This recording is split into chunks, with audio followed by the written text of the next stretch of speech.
Yeah. Overseas with it. Niggas claim they hot, where that money at? Niggas then ran up in your spot, where that money at? Strippers don't know you in the spot, where that money at? Fuck you, and that fake watch, where that money at? Yeah, niggas think they hot, where that money at? Niggas then ran up in your spot, where that money at? Strippers don't know you in the spot, where that money at? Fuck you, and that fake watch, where that money at? Yeah. Slipping on my pimpin', nigga, never that. Always had more women than bitches, nigga, roger that. Money is the root of all evil, get the fuck back. We've been brainwashed from a fetus just to get scraps, scratch that. Now I'm on a mission just to get dope. Physical or crypto, from the 9 to 5 or a kick dope. When shit get cold, like the hometown of Klitschko. Vladimir, your boys out of here with the sick flow. Now I ain't no rushing, but I'm rushing through this budget. I turn the booth into a gun, wave the way I'm busting. I caught the whole onion and I got it from my cousin.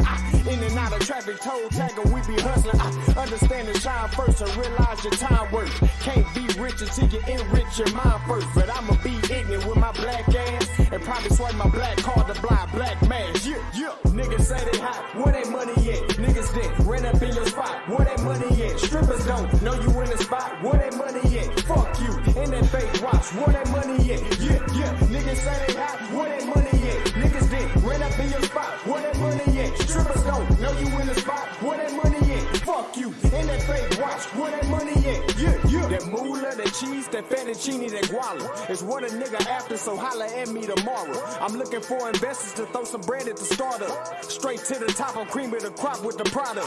Money isn't everything, but in this society, you gotta have funds to have fun, so don't lie to me. 153 million the fucking lottery. World keeps spinning, I just mold it like fucking pottery. Fuck that poverty shit, my niggas gotta get rich. Hip hop over everything like hippopotamus clicks. Niggas wanna hate, that be on some anonymous shit. People wanna relate, they wanna be a part of my clique. We are not with the shits, the toilet did not get fixed. All less fail, every door come off the hinge. $1 million in my bank account, the sweetest revenge. 75% in the savings, making some sense. Niggas say they hot, where that money at? Niggas then ran up in your spot, where that money at? Strippers don't know you in the spot, where that money at? Fuck you, and that fake watch, where that money at? Yeah. Niggas claim they hot, where that money at? Niggas then ran up in your spot, where that money at? Strippers don't know you in the spot, where that money at? Fuck you, and that fake watch, where that money at? Yeah.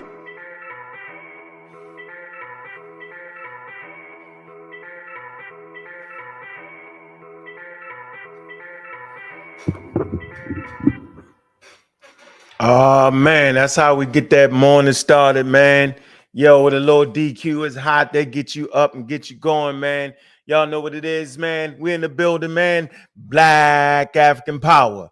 What's good? What's happening? A well-organized lie defeats a disorganized truth every time. Woo-hoo-wee. Man, y'all already know what it is, man. It's God killer in the house. And we come to do what we got to do, and we're going to do what we got to do. We standing tall. We standing strong.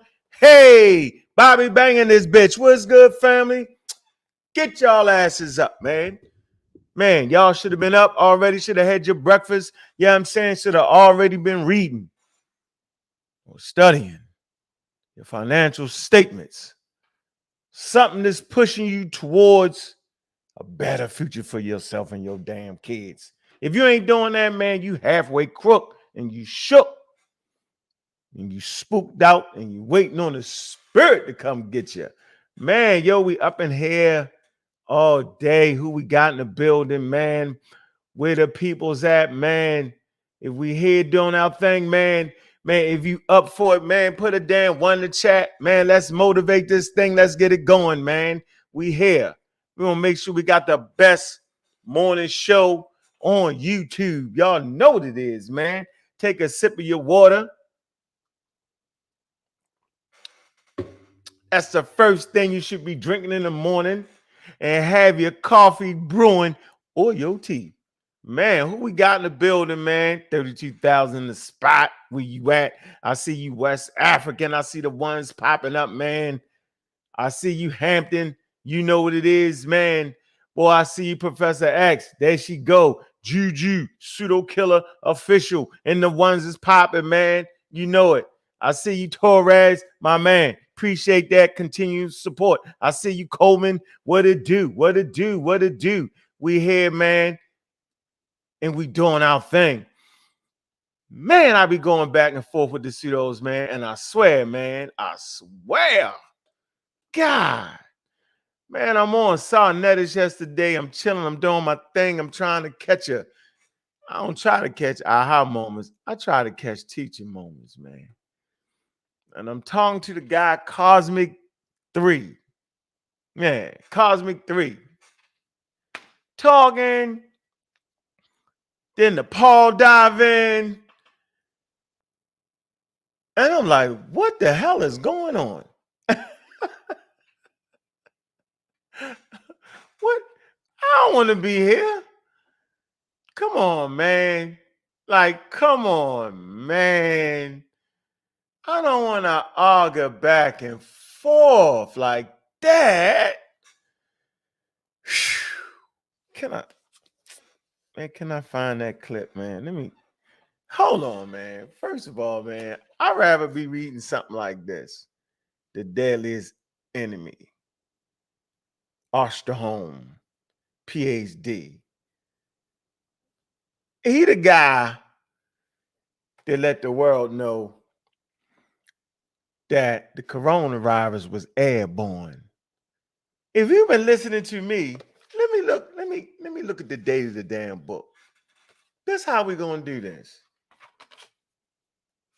How scientists can make scientific predictions. Let me see. What's the date on this book here? Michael Osterholm. He's the guy that tracked down the AIDS epidemic and was figuring out where they, you know what I mean, where it came from. So you got these scientists that actually track down infectious diseases. Man, look, first edition. Take a go.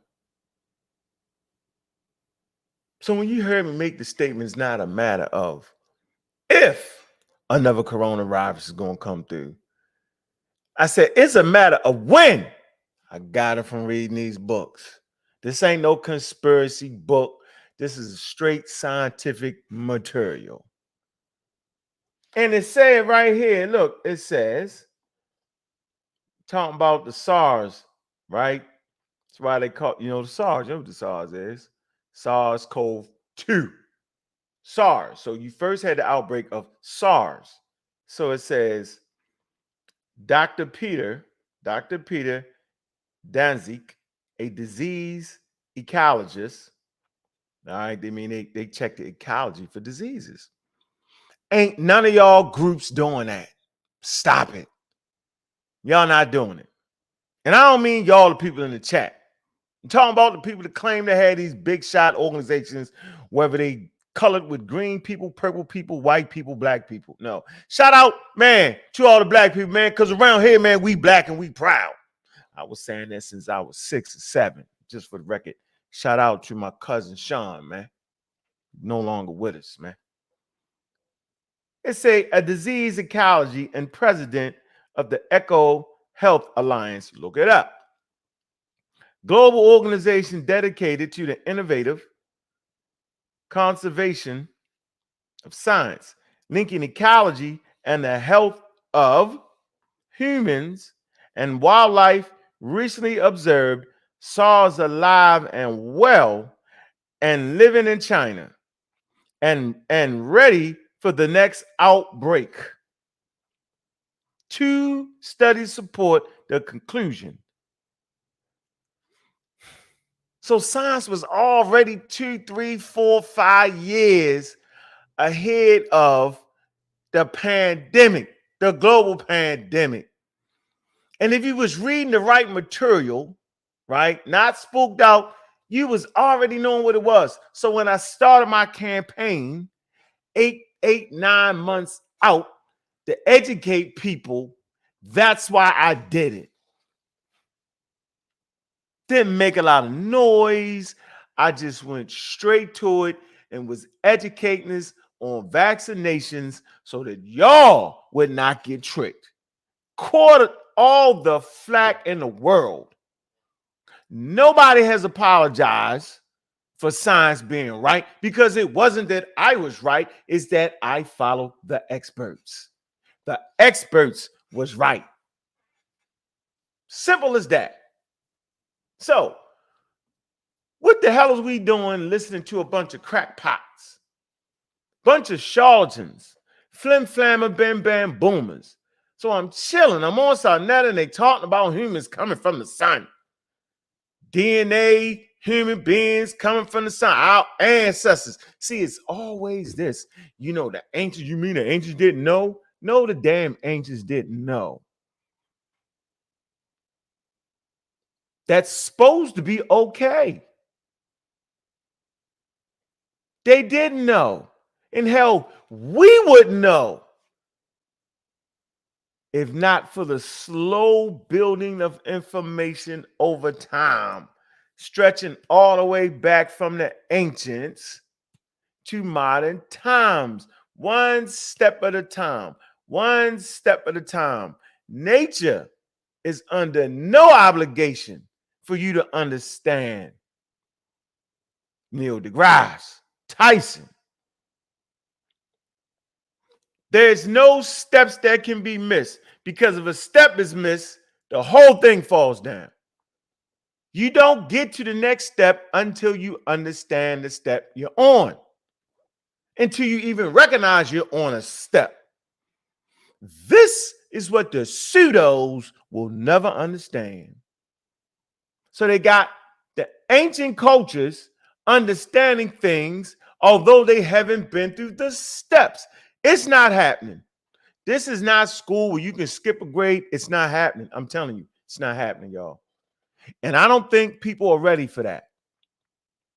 No, the ancients aren't making rocket ships without at first inventing asphalt. There's some chemical things you need to understand. Concrete, asphalt, rubber. Can't just look at the rubber coming out the tree. You got to be able to put it in a usable product.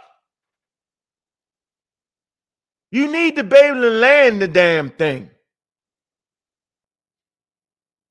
You know, y'all just want to have rocket ships without nowhere for it to land and no wheels. So the shit just hit the ground and blow up.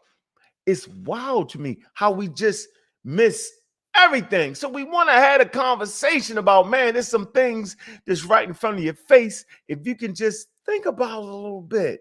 Don't take a lot. What the hell do Unc be talking about? I'm telling you what I'm talking about. I'm saying, imagine yourself in Africa naked. You don't know you're a human. Scientific terms had not been developed yet. You was calling yourself whatever you was calling yourself. You don't know what you came from. All you know is you looking up at your mother and your daggone father. That's all you know. You don't know about the ancient history of the hominids. You don't know none of that. You don't know none of that. That's not even in the game for you. You move to the forests, the high grasses. You have to stand up to see the foe, the predators. Some of you do a good job of standing up, and some of you don't. Those that do a great job of standing up and staying up, you know what I'm saying, will reach you to the age of reproduction, will pass on those genes that will kind of tweak the hips so you can stand up. And those that can't will not make it to the age of reproduction because they're getting eat by the animals that's in the high grass that they cannot see because they not standing up. And over time, the population will stand up because those genes are passed on. Those genes are passed on to the next generation, and the next generation become viable offspring because at a certain age, you can learn how to walk. But when you learn how to walk, you're walking upright now. And over time, you will make it to the age of reproduction more times than those who aren't walking upright habitually, meaning all the time. And so we start to walk upright. Now we're seeing predators. You have no idea that these genes are taking place. You don't know. and you're still naked. There's no need for clothes in Africa. It's hot all the time. And you're fighting for your survival. Certain mutations occur. They cause you to yearn for proteins and sugars and salts. In the wild game, make your mouth water. I got to get that. Got to eat. The thirst for water is there. You got to get that. You don't know about certain diseases in the water. All you know was Charlie drank in a water hole after a hippopotamus was right there and Johnny died. He was sick. You don't know how to heal him. You don't know nothing. All you know is he's not moving anymore. A couple days he was moving slow. Next thing you know, he's stiff as a board. You don't know it, but you say, don't drink out of that. And over time, you start to realize you look for areas of drinking water where the animals aren't all the time. And there's certain bacteria in your stomach, right, that kind of kill some of these diseases that are potentially in the water. These bacteria we do not have today. But you don't know these things are going on. But you make it. And there's certain things you start to use, certain tools you start to use. You start off with using sticks. Then you make a better stick. You pick the things off the ground that's there, and then you manipulate it and make it better. You take stones. Some stones break better, some stones don't. You eat meat, raw meat. Fires break out. Animals die. They cook. You eating burnt cooked meat, and it's good. And you grow more. So those that ate the cooked meat got more protein in the bunches. So now you're not spending your whole day running around looking for leaves. You eat one good meal. Now you're bigger. Your brain is bigger. Energy is there. One good meal. Enzymes are created. Chemicals are created. You thirst for the meat. You thirst for eating any goddamn thing. The insects, you eat the insects. You eat the birds, you eat the bees, you eat the honey, you eat everything. You're the last. Now you're Homo sapien sapien and you don't even know it. Nothing is left. So you think. And you piddle around Africa for 300,000 years. You don't know where you at. We live in a world where we got GPS, we got roads, we got television, we know everything. You in Africa, the food supply dry up. You don't have a compass. You getting into shores. You follow the ocean looking for food. And over hundreds and hundreds of thousands of years, as food supply dry, you move a little bit to catch up to the food. Food, glacial 6, stage 6, isotope 6 is coming in. And you move slow and you end up in South Africa. Following the food, the plants, the oysters, the shellfish.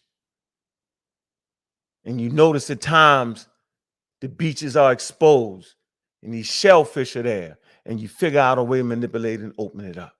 And you eat.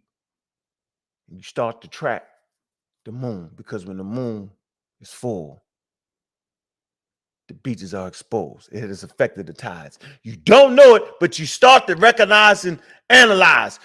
Spirituality and God ain't there yet. It's understanding that the correlation between the sun and the damn moon causes the water to expose the beaches, the areas of where you got to eat. And you start to track that shit. You get your earlier lunar calendars. How do we know this? We talking 160,000 years. How do we know this?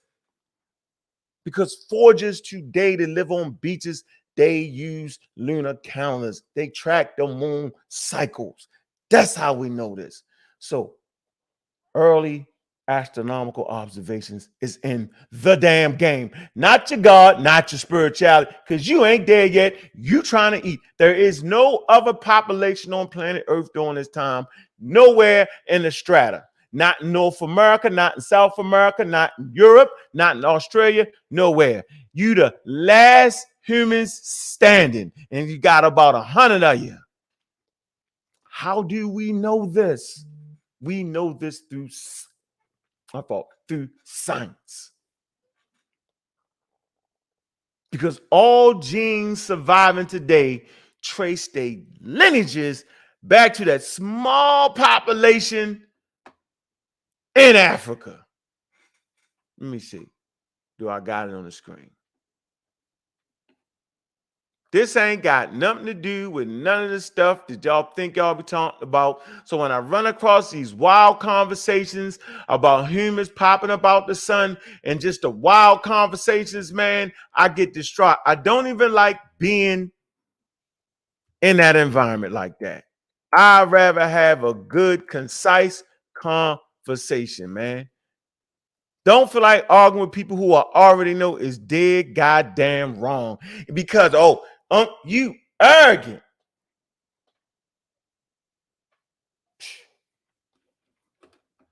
Basic understanding how the sun's supposed to work. You learn that in the 4th grade, man. 3rd grade.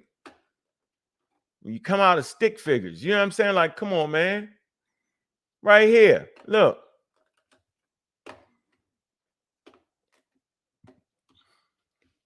When the sea saved humanity. Shortly after Homo sapiens arose, harsh climate conditions nearly, extinguished our species.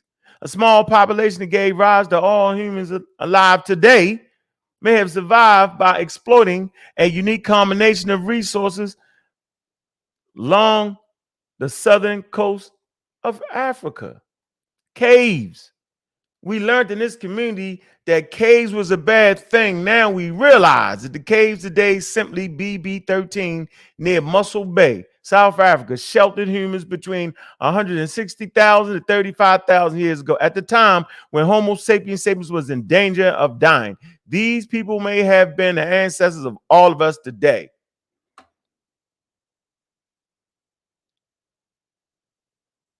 What are we talking about? Some time between 195,000 and 123,000. Southern coast would have been one of the few spots where humans could survive during a climate crisis. So we're in a climate crisis, ladies and gentlemen, and they do not know it's a climate crisis because it harbored an abundance of shellfish, mammals, and edible plants. So humans are eating plants, edible plants, they're eating mammals, and they're eating shellfish. Stop lying to our people telling them what they can eat, but they can't eat. Everything should always be in moderation. They lying and they pseudo, and they making it up. Excavations of a series of sites in this region have covered items left behind from this possible progenitor population. They call it the progenitor population. Why all the people studying quote unquote American history claiming the day was always there? They're lying. The discoveries confirm the idea that advanced cognitive abilities evolved earlier than previously thought and may have played a role in survival of the species. So your cognitive abilities did not go to spookism and spirituality and religion. It went to figuring out ways to survive. And this is where the rubber meets the road.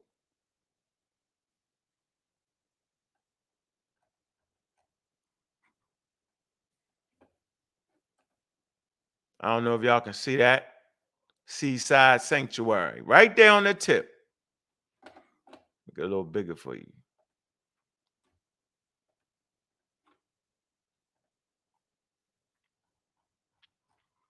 Man, I'm just saying, man. Some of the shellfish at Pinnacle Point population. Just making a point, man. Like, what's the real deal here, man? What's the real deal? We're like, what are people really trying to do to you? What's the running joke? Am I the brunt of the fucking joke or something? Really, here's some of these plants these edible plants they might have been eating. Geotypes. Underground. So they underground. That part is underground. And they pulling it out and they eating it. Want to find the portions talking about the moon phases. They also developed, let me see, most of the stone tools found at the coastal site, archaeological site, are made from types of stone called, quartzite. These coarse grain rocks is great for making large flakes, but it's difficult to shape, watch this, into small refined tools. To manufacture the bladelets, remember we talked about the bladelets before. We talked about the bladelets as being the early industries in the Nile Valley. And it wasn't the spirituality that kicked off the civilization, and it wasn't even a farming that got it going. It was the bladelets. Now I'm moving to the Nile Valley just to explain how vital these bladelets are. They had a whole industry of these bladelets that they could trade far flung, which they had a surplus of products and goods and monies based off these bladelets in the Nile Valley. That's what kicked it off for real. And they kick it off. These bladelets are found at, I think it would be Abydos. You know, I named my store Abju. Indigenous name for Abydos. They say these bladelets, people use fine grain rocks called silicrete. They say there was something odd about the archaeological silicrete. Watch this, though. It says, as observed by Kyle Brown, now at the University of Cape Town, an expert stone tool maker on my team. So he's an expert tool maker. Okay. It say after years of collecting the silicrete from all over the coast, Brown determined that its raw form of rock never has the lustrous red or gray coloring seen in the silicrete implements at Pinnacle Point and elsewhere. Furthermore, the raw silicrete is virtually impossible to shape into bladelets. Where we wondered, did the tool makers find their superior silicrete? So it's talking about, they're looking at the gray colors and the luster, the red luster. They were like, man, this is not normally found. And how did they find this particular kind? It's normally not that. It's not that color. How did it get that color? How did it get the gray color and the luster of red? You hear people talk about the red ochre, right? What the luster of red and gray. Well, how did that color get into this raw product? Was it the raw product? Watch this. It's the question. It's a scientific question asked. You know, where? How? Watch this. A possible answer to this question came from another site. We have excavated Pinnacle Point Cave 5-6. Y'all can just type this into the search engine. Where one day in 2008 we found a large piece of silicrete embedded in ash. Oh, ash. What does that mean? If you have ashes, there was a fire, ladies and gentlemen. Now, so they found a piece of this embedded in ash. It had the same color and luster as seen in the silicrete found in other archaeological deposits in the region. Oh, ash fire. Yo, who's making fire? We're talking about early ability to produce fire now. But watch this. Not just get lucky with the fire. Given the association of the stone with the ash, we ask ourselves whether the ancient tool makers might have exposed the silicrete to fire to make it easier to work with. A strategy that has been documented in ethnographic accounts of the native North Americans in Australia. And I don't misunderstand what the hell I'm saying here. It's simply saying that in Australia, right, and in North America, they found the same type of thing occurring. Now, I just explained to you how humans ain't even left Africa yet. So I don't want the crazy Blindians grabbing and say, I told you, knock it off. To find out, Brown carefully cooked some raw silicrete and then attempted to snap it. It flaked wonderfully. and the flake surfaces shone with the same luster and sheen in the artifacts from our sites. We thus concluded that the Stone Age silicrete was also heat treated. There you go. So for something to be heat treated, you would have to maintain a certain temperature of the particular fire. So you're actually controlling the fire. So watch this. We faced the uphill battle, though, to convince our colleagues of this remarkable claim. However, it was the archaeological gospel. This is where science works well, right? That the Celturian people in France invented heat treating about 20,000 years ago, using it to make their beautiful tools. So at this point, prior to the finding of this particular site, the archaeological gospel on the subject was that in France, the Celturian people invented this particular technique of heat treatment. It was what it was. But when they found this archaeological site, they realized that, wait a minute, that's going down to 20,000 years, but this occurred somewhere between 190 and 120,000 years ago. It says, to bolster our case, we use 3 independent techniques. See, that's what you do. When you're trying to figure out something in science, right? When you're trying to measure something, you're trying to calculate dates and stuff, you use like 3 to 4 independent techniques, independent of each other, to see what each one of them get. This is how science works. We use 3 independent techniques. Cato Tribolo of the University of Broxton, Montage, performed what is called thermoluminescence. This is thermoluminescence analysis to determine whether the silicrete tools from Pinnacle Point were intentionally heated. Andy Harris, at the time of the University of New South Wales in Australia, employed magnetic susceptibilities. All right, that's another one. The point is, they collaborated these things using 3 different techniques.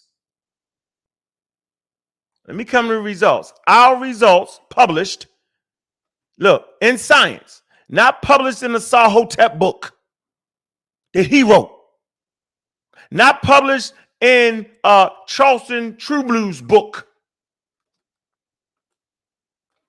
I'm showing you how something works. You got to publish your results where your peers can review it. And this is the issue with these people on YouTube making these wild claims. This is the issue with Dr. Sabi.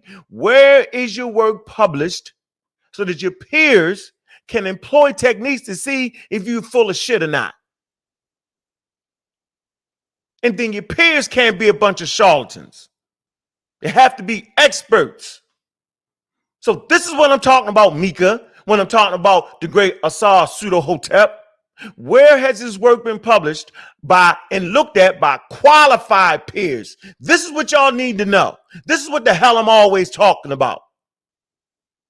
So they published his work. Our results are published in the 2009 in Science. That's the journal of Science. Showed that international heat treatment, that intentional heat treatment was a dominant technology at Pinnacle Point by 72,000 years ago, and that people there employed the intermittently as far back as intermittently, meaning, spottedly, as back as 164,000 years ago. In 2012, in a study in Nature, we showed that Pinnacle Point residents employed an entirely new technique of stone tool manufacturing called microlith technology. Now, why am I saying microlith technology? Because this microlithic technology will spread. Remember I talked about how in the Nile Valley, how they had this microlith technology? Well, thousands and thousands and thousands of years later, you would find a microlith technology in the Sahara and in the Nile Valley. Oh, damn, Unc, if they can do that, they can go from Egypt to shut up. To West Africa. That's not what I'm saying. I'm saying over thousands and thousands of years, as Homo sapiens sapien moved back up from South Africa and started to populate what? West Africa, and started to do what? Populate the daggone Delta. The population split and went in two different directions. We got a whole article on how West Africa got populated. And this is our damn argument. Yeah, we have a common ancestor. We have ancestry, but we talking about 192,000 years, 72,000 years ago. That's why it's wild to me how people play these games. And y'all sit there, not this crowd, we got the intelligent crowd, but they sit there and they play this wild game with us. And they got their chest stuck out. So this reading of this article is important for 2 to 3 things. 1, I want to show you how the process works. 2, I want to show you how early humans take their tools with them. 3, I want to show you how humans, the pocket of humans existed in one environment at a particular time, and we was about to die out. And what saved us? It was our ability to manipulate and understand our damn ecology, having absolutely nothing to do with your damn religion and your spirituality. They weren't even ready for that part yet. That wasn't even on their daggone docket. They was doing basic things.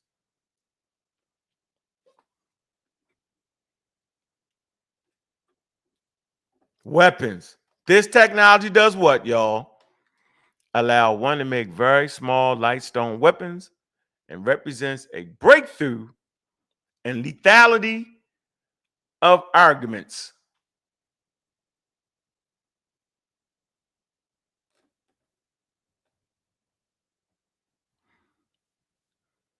Lethality. Lethal.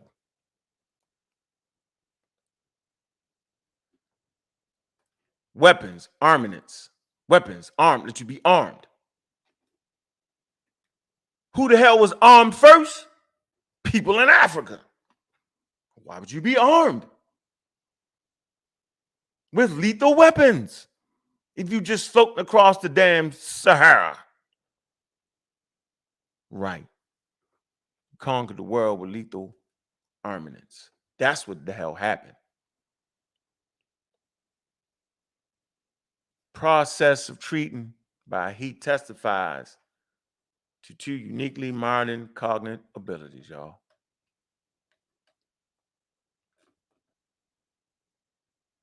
First, people recognized that they could substantially alter raw materials.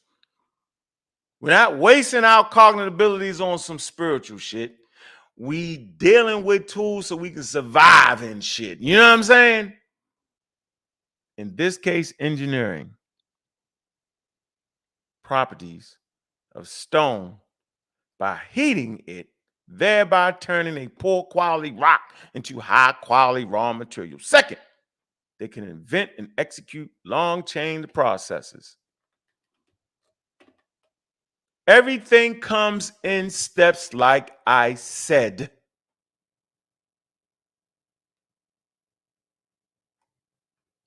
Long road to get out of Africa. Long road.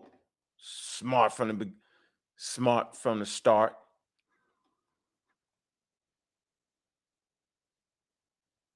Let me see. Now I want to read them ship. The processes express both symbolic and sophisticated technology at pinnacle point. All right. Implication of understanding the origin of our species. So to understand the origin of our species, you got to understand the processes and expresses of both symbolic and sophisticated technology at pinnacle point. Major implications for understanding the origin of our species and not the damn sun. Fossils from Ethiopia showed anatomically modern humans had evolved by 195,000 years ago, and nearly dated fossils found long ago at Morocco suggest the species may date back 300,000 years ago. The emergence of modern mind, however, is more difficult to establish. The emergence of the modern mind, however, is more difficult to establish. And I talk about how around 50, 60,000 years ago, where these things start to come together and you start to find people started to doing spookism for real.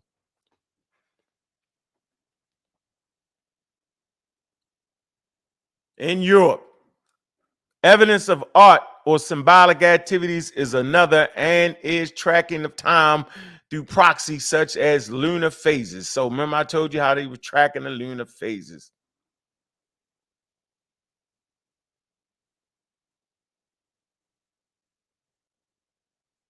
The tracking of time, proxies such as lunar phases. For years, the earliest example of these behaviors were all found in Europe and dated to 40,000 years ago.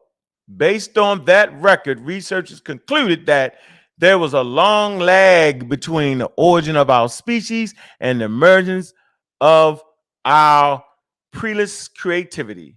Priceless, that's not priceless. Priceless. It's not priceless. Priceless creativity. So he was basically saying early on that these types of abilities started in Europe. Science had to correct itself. If we didn't have science, all that would have still been in the game. Humans left to their own devices and spirituality will mess it up. Bring science in it, right? It's going to correct itself. Science is self-correcting. These are some of the tools. You see the museum number on that? Museum market where they can, put it, arrange it. We can find the damn thing again. This is what the tools look like, ladies and gentlemen.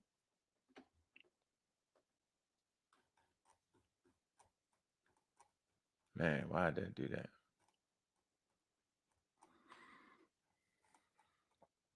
We definitely cooking. Cutting edge technology. So you dealing with cutting edge technology, not cutting edge religion and spirituality. Ain't nobody worried about that right now. Ain't nobody worrying about the gods. We trying to figure out how to get some lethal weapons to get these wild animals off of us. We trying to figure out a way to deal with the other daggone humans. Yeah. Right. There you go. There you go. See? This was essential to your survival. You will later find these in different places like the Nile Valley, industries, tool making. It's counterintuitive. You would think they were trying to pray their way out of it, huh?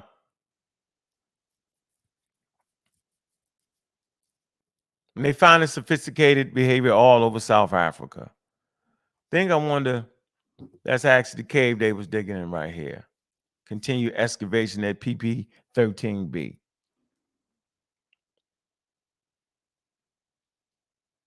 If you look at the right of the picture, you'll see these tags. That's the different levels. We call it strata. So the deeper you go down, the older it is. I'm gonna say this again. If you look at the right, you'll see these white tags on the walls. These are different levels in the archaeological record. And the deeper you go down, the older the fossil is that they're finding. So they're finding fossils on these different levels and these different tags right here. See these red tags? These are areas where they're finding things. They're measuring the strata. See the brush in his hand? Right? He's brushing off artifacts. Little bucket of dirt. They're taking out little buckets of dirt. This is how excavation is ran. So you actually got people in the conscious community giving you wild history, having never, ever been to an archaeological site. At least through the damn internet and running their mouth at high levels. This is what I'm talking about. That's why I say, man, get your history through anthropology. Because any artifact you think you're talking about, it starts right here. Oh, and by the way, that is a black person right there to your right. That two white people and two black people. Red shirt, black person, right there with the yellow hat on, black person. Now, doctors, guaranteed, excavating, bringing out your history, your story. While charlatans amongst you talking crazy and reckless, you know what I'm saying, trying to make fun of me.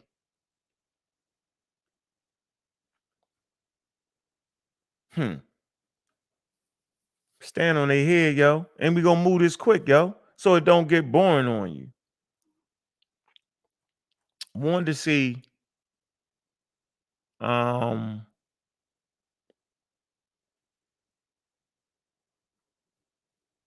Toby eruption. Let me see. Want to talk some more about the lunar phases? We can test the hypothesis of humans follow the sea by examining our current coast. But let me see. Study location, continental shelf drops. Man. Let me see. I wanted to see something. Genetic fossils, archaeological record are reasonably concordant in the suggestion that the first substantial and prolonged wave of modern humans migrated out of Africa occurred 70,000 years ago. Hold on. Man. So here's some resources for y'all. Early humans used marine resources and pigment, okay, in South Africa during the middle. So this one is right here is talking about early chemistry, proto-chemistry at 100,000 years ago. Volume 449, page 905. These in the Journal of Nature. That's a damn good read. An early enduring advanced technology originating 71,000 years ago in South Africa. So we've been talking about this for years. Forging, early human enduring advanced technology, transition to forging for dense and predictable resources and its impact on evolution of modern humans. All y'all gotta do is type this in and get to it, man. And stay out the way of the ignorant. Yo, they always put like my man Anthony Bowman. Shout out to Space Age Anthony Bowman. He always say, yo, science protects you from the charlatans pulling you down on a level and beating you up with ignorance. Oh man, that's what I was feeling like, yo. Ignorant, yo. The humans coming from the sun. Oh man, I can't. Maybe later on this evening, man, I'll find. I thought it was like under here somewhere, man. God damn. All right, I'm taking too long, man. Let me drop the link and see what y'all want to do. Ran my mouth. Let me drop this link, man. See where y'all at, man. Man, hit that Cash App, man. It's pinned on the Community of Skeptics, man. Yeah, the pseudos is falling off like fleas. Falling off like fleas. Y'all got an interesting conversation there.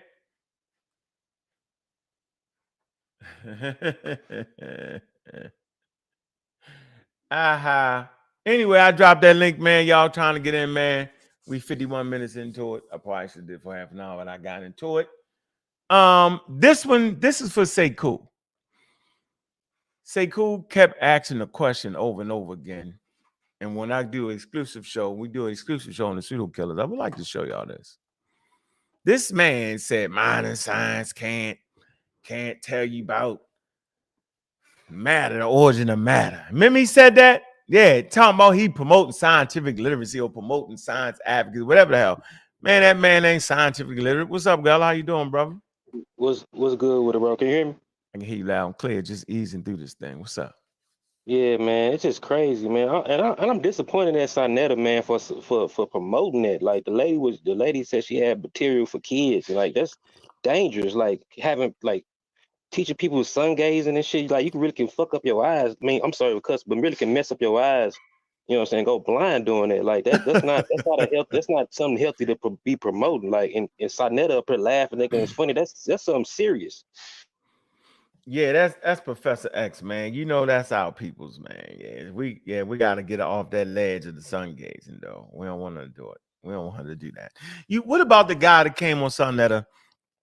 He a sun gazing, he had his sunshades on. I say, nigga, I see why you got your sunglasses. You can't see, yo.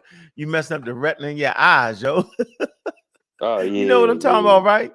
Yeah. Oh man, I forget what's his name, yo. What's it? You talking about the Cosmic Chris dude? Nah, not him. It was the dark skinned guy. I remember I was talking to him. I said, yo, what the hell you doing, yo? Oh yeah. I ain't You know what I'm talking about? He got sunglasses sunglasses in the house because he's messing up his retina and don't even realize it. Oh yeah, I seen him. Yeah. Man, yeah, y'all stop looking in the sun. Yeah, that's dangerous. Yeah, Seriously. you gonna be frying chicken in the dark like Ray Charles. I'm not listening to y'all. Y'all see what I'm doing? Exposing your pineal gland. Your pineal gland, yo. What's poppin', y'all? What's up with you? How you doing, DQ? Pseudo Killer Official. Man. What's good? Man, you already know I'm blessed, baby. Just tapping in, getting that good info from y'all this morning. Oh, yeah, man. I just wanted to ride through that real quick. People act like we ain't talked about this for years. People act like we ain't talked about the population splitting, going to west, right, and going into the valley. We talked about that, but that's thousands of years. Mm-hmm. You know what I'm saying? Like, that's what I'm trying to get people to see. Like, come on, yo. It's the greatest story on earth, man. We got to do it right. You know what I'm saying? You was talking about the Lumbambo bone a long time ago, with Dr. Man. Mayat when he brought that out. That's a baboon. Mm-hmm. That's about 20,000 years. It got them notches on it. We ain't get there yet. We're gonna get there. You know what I'm saying? Like, I'm moving them up. I'm showing them. Look, man, I had the baby do this to get around the saw and all of them and all that bullshit they was doing. So I said, yo, I'm gonna get away from the whole Egypt shit, and this gonna be my thing right here. See, this is my thing. They ain't gonna never get past me on this. Nobody, they not. I've been doing it for 15 years, yo. Been reading this right here. The whole thing, the fire, how they manipulating fire, and not just starting a fire, but they keeping it at an even temperature, yo, to be able to soften them rocks up just enough to carve them right to make those lethal armed weapons. You know what I'm saying? Why would you need a lethal weapon? You know what I'm saying? Right. Because we kill us from the start. That's why. Simple. Simple. Yeah. Simple. Mm-hmm. It's the crucible culture. It's a crucible culture, and I need to find this article, man. It's a good one for everybody to see. That's why we can safely make the statement that when you look at hunter-gatherers around the world, they basically had the same type of spiritual religious systems because it all started in Africa. Yeah, it was kind of like a shamanist-based type system. There you go. Explain that to the people. Shamanism. Oh, just like, you have a person that people follow, like in the group, and they deal with the natural herbs and nature, what they perceive. That's a lot of the myths and all that stuff come out, and the folklore come out of those stories. That's where the priesthood come out of, the shamanism, like the roots of the priesthood. They the ones drawing the pictures in the caves, like the caves and shit. That was the first temples, for real. Yep, we start to see those half like say for instance in Egypt you find the dog head in the human body. You start finding that type of stuff. Yeah, like arthropods. Start finding that because now they're getting spooky. Now the dude is controlling. He the Creflo Dollar today. Yeah,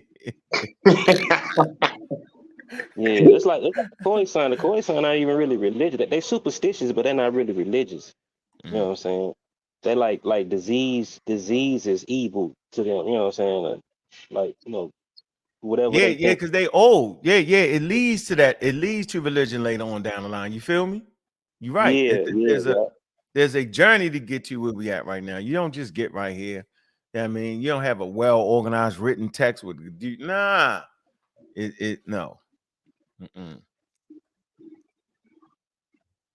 I'm trying to find this thing. Yeah. Let me see. I think this might be. Let me see if I can find this for y'all, man. Man, I always lose this. This is the best. Maybe I can go over here to see if I can find that, man. But hold on, let me just do this real quick. I can't seem to find it. Let me come here. 1,000 times in that conversation we had, that debate we had, this man lied to the listening audience. His thing was the white man, the science doesn't know the origin of matter. And spirituality can tell you. I was like, what? And he said, how you just ignore a person? So here, let me put this for here. The first matter in the universe may have been a perfect liquid. Scientists have recreated the first material that appeared after the Big Bang in a large hadron collider. 2021, June. So Sekou lied. And he just did it the other day. He lied. Assad sit there and let him lie. They all in cahoots. It says smashing together lead particles at 99.9999991%, the speed of light. Scientists have recreated the first matter that appeared after the Big Bang. Out of the wreck came a primordial type of matter known as quark gluon plasma, or QGP. It only lasted a fraction of a second, but for the first time, scientists was able to probe the plasma liquid-like characteristics, finding it to have less resistance to flow than any other known substance, and determine how it evolved in the first moments in the early universe. There you go. Right there. Spirituality can give you this. They be lying to y'all. They be making it up, and they never can support what they say. So it's just wild to me. I just wanted to put that out to the audience, man. I'm going to drop the link for y'all, man, so y'all can go ahead and just, sit back maybe early in the morning, go ahead and, produce that, read that to your kids, have some fun, man. But we're not sitting around here letting people lie, man. I see you, Suntan. Man, hit that Cash App, man, early and often, man. You know how we do around here. We support, man. Well, I see you, Mr. Ron. What's going on, brother? How you doing? Doing great, Brother Ankh, and peace to the rest of the brothers on the panel and everybody in the chat. So it's good conversation you're having here today. So it's very interesting. Yeah, I just wanted to bring them up. My conversation was really wanting to show people how, in actuality, the way we think today and the way we apply stuff to ancient civilizations and culture is super wild. Like, we should never be saying they had a spaceship or a plane or a helicopter, because there's steps to get into that. You don't just make a damn helicopter. You got to do that. You got to do that 12 minutes. Remember, on the Wright brothers, they flew for 12 minutes, I believe. 12 minutes, maybe 6 feet or 12 feet high, something. They did it for a couple minutes. You got to get to that stage first. Yeah, there's a process. Things you have to learn. Go ahead. There's a process going from our ancient ancestors to getting to where we are now, and I think everybody just has to recognize that process happened over hundreds of thousands of years, and those baby steps. Within those baby steps, is like you mentioned before. You talked a little bit about the process of heat treating. Learning that is certainly not the same as what we would consider to be heat treatment of metal and stuff today, but it showed that they had an understanding of how to manipulate fire to be able to manipulate the elements that they found, whether that was stone or wood or whatever, boiling water. They could manipulate it with fire, so they understood that. Pyrology, that's what it's called. Right, and then it advanced. They had some type of tribal knowledge. They kept that knowledge, and eventually it became encoded. And as they found new elements, they were able to manipulate it more and more with fire. So we have heat treatment today. We can heat treat carbon into steel, and it's just, I mean, and it's similar, but it's not the same though. Whereas we can write out phase diagrams for see the transition of molecules going from different levels of hardness, where they couldn't do those things thousands of years ago. So to say they could, it's just you just can't make that assumption. That's why like in Mende culture, like the blacksmith, like in their culture, they looked at them as the sorcerers, because they was dealing with the mixing of the elements and different chemicals. Right. They looked at it as magic. You know what I'm saying? Yeah. Yeah. And the knowledge of fireworking can get lost too, because the Andamanese people, they lost the ability to produce fire. They just use volcanic ashes and warm their stuff up, but they actually don't know how to start fire. Yeah, it's no doubt. You can gain the knowledge or you can lose the knowledge, and it just depends on on how much you prioritize that knowledge moving forward. And sometimes the knowledge is just hidden from people. It's just hidden from the average person as well. I mean, just like people do today, they hide knowledge sometimes too. So. Man, look, hold on. I'm trying to want to show y'all something here. Damn, y'all wanted to see how long. So the Wright brothers, they had to, had to do a glider first. You had to learn how to glide first before you just start flying. Yeah, and too, it's still considered farming because you manipulate an environment. Early hunter gatherers use fire as like it's basically would be considered the first farming because they will use fire to burn down stretches of forest so it'd be easier for hunting grounds. It's actually kind of a type of early proto farming. So y'all know from the 1900s to the World War II, yo, what's that, 40 years, yo, 60 years, yo, something like that? 18 something? All right, let's see. Let me show you how the advancements start. Y'all familiar with that picture of that bird in Egypt? It's like a little toy, like. You know what I'm talking about? Yeah, I think I know what you're talking about, yeah. Right. So you got to do that first, though. It's saying, wow, oh, come on. Yeah, yo, you got to, people got to sit around and make a bird. You got to be able to sculpt the damn bird with fixed wings. If you look at the sculpture, right, it's like a bird is a statue of a bird. And you like that. It look like a damn glider, right? People add all that shit to it, but you got to sit around and do that first. You got to do that first before you can even get to the 1800s to start talking about the Wright brothers. Yeah, this is like the metal we were talking about. You gotta play with the rocks before you get to the metal. So Right. the metal ain't I would say the metals ain't nothing but rocks anyway, minerals. So humans, you playing with rocks so long, you're gonna be able to manipulate these rocks and minerals. All right, let me see. Y'all can see this right here. So it says from 1900 until their first powered flights in the late 1903, the brothers conducted extensive glider tests that also developed their skills as a pilot. Yeah, yo, you gotta do the glider first, yo. Look, you gotta do the glider.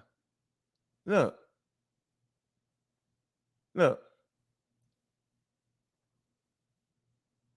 You ain't just flying, yo. You got to get material that's light enough to do this. Yeah, and I'm going to find that Egyptian picture. They say it's a glider, man. I don't think, but it is like a bird. You can look at it. It's definitely a bird, and it got them damn wings fixed, unlike birds, right? But it's just, man mimicking what they seeing, yo. And then, you got the glider. Look, see how it's gliding? 1902 glider flown by Wilbert. There you go. Look, he gliding in the damn sky, yo. Yeah, now you doing something slick now. But you wasn't getting there. Like Gullah said, you're not producing melting steel and iron. First of all, you gotta have the fire at a certain temperature even to break down that. Like, you don't just dive to that, bro. And that's what I'm trying to get y'all to see. Y'all got the charlatans coming amongst you with the dive technique where you dive right to it. This 1902, yo. They go from 1902 to World War II, yo? 40 years? Damn near. Look at that. The Wright brothers, 4-cylinder water-cooled engine. So they developed damn, and this in 1910, yo. When was the car invented? Look. The first flight. Engine on it. So they glided first. It say the first power control sustained airplane flight in history. Orville Wright, age 32, is at the controls of the machine, lying prone on a lower wing with his hips in the cradle, which operated the wing wrapping mechanism. His brother Wilbert Wright, age 36, ran alongside to help balance the machine, having just released his hold on a forward upright of the right wing. Starting to rail It say though the starting rail, the wing rest, a cold box, and other items needed for flight. Preparations are visible behind the machine. Yeah, yo. See the box and stuff right there? Look. Y'all sitting there saying, that's right, man. Y'all tripping, yo. Y'all saying the wrong thing, yo. You don't just dive to this, yo. You don't get here like this. They don't just start right there. Y'all not doing it right, yo. Y'all not. Y'all letting people come get y'all with the foolery, yo. And it's easy to say, yo. So nobody, no scientists and aero engineering and all that, yo. They give props to the early ancestors, yo. That was looking at birds, that was looking at certain things. So they give props to that, and it's the stages to get to this point right here, yo.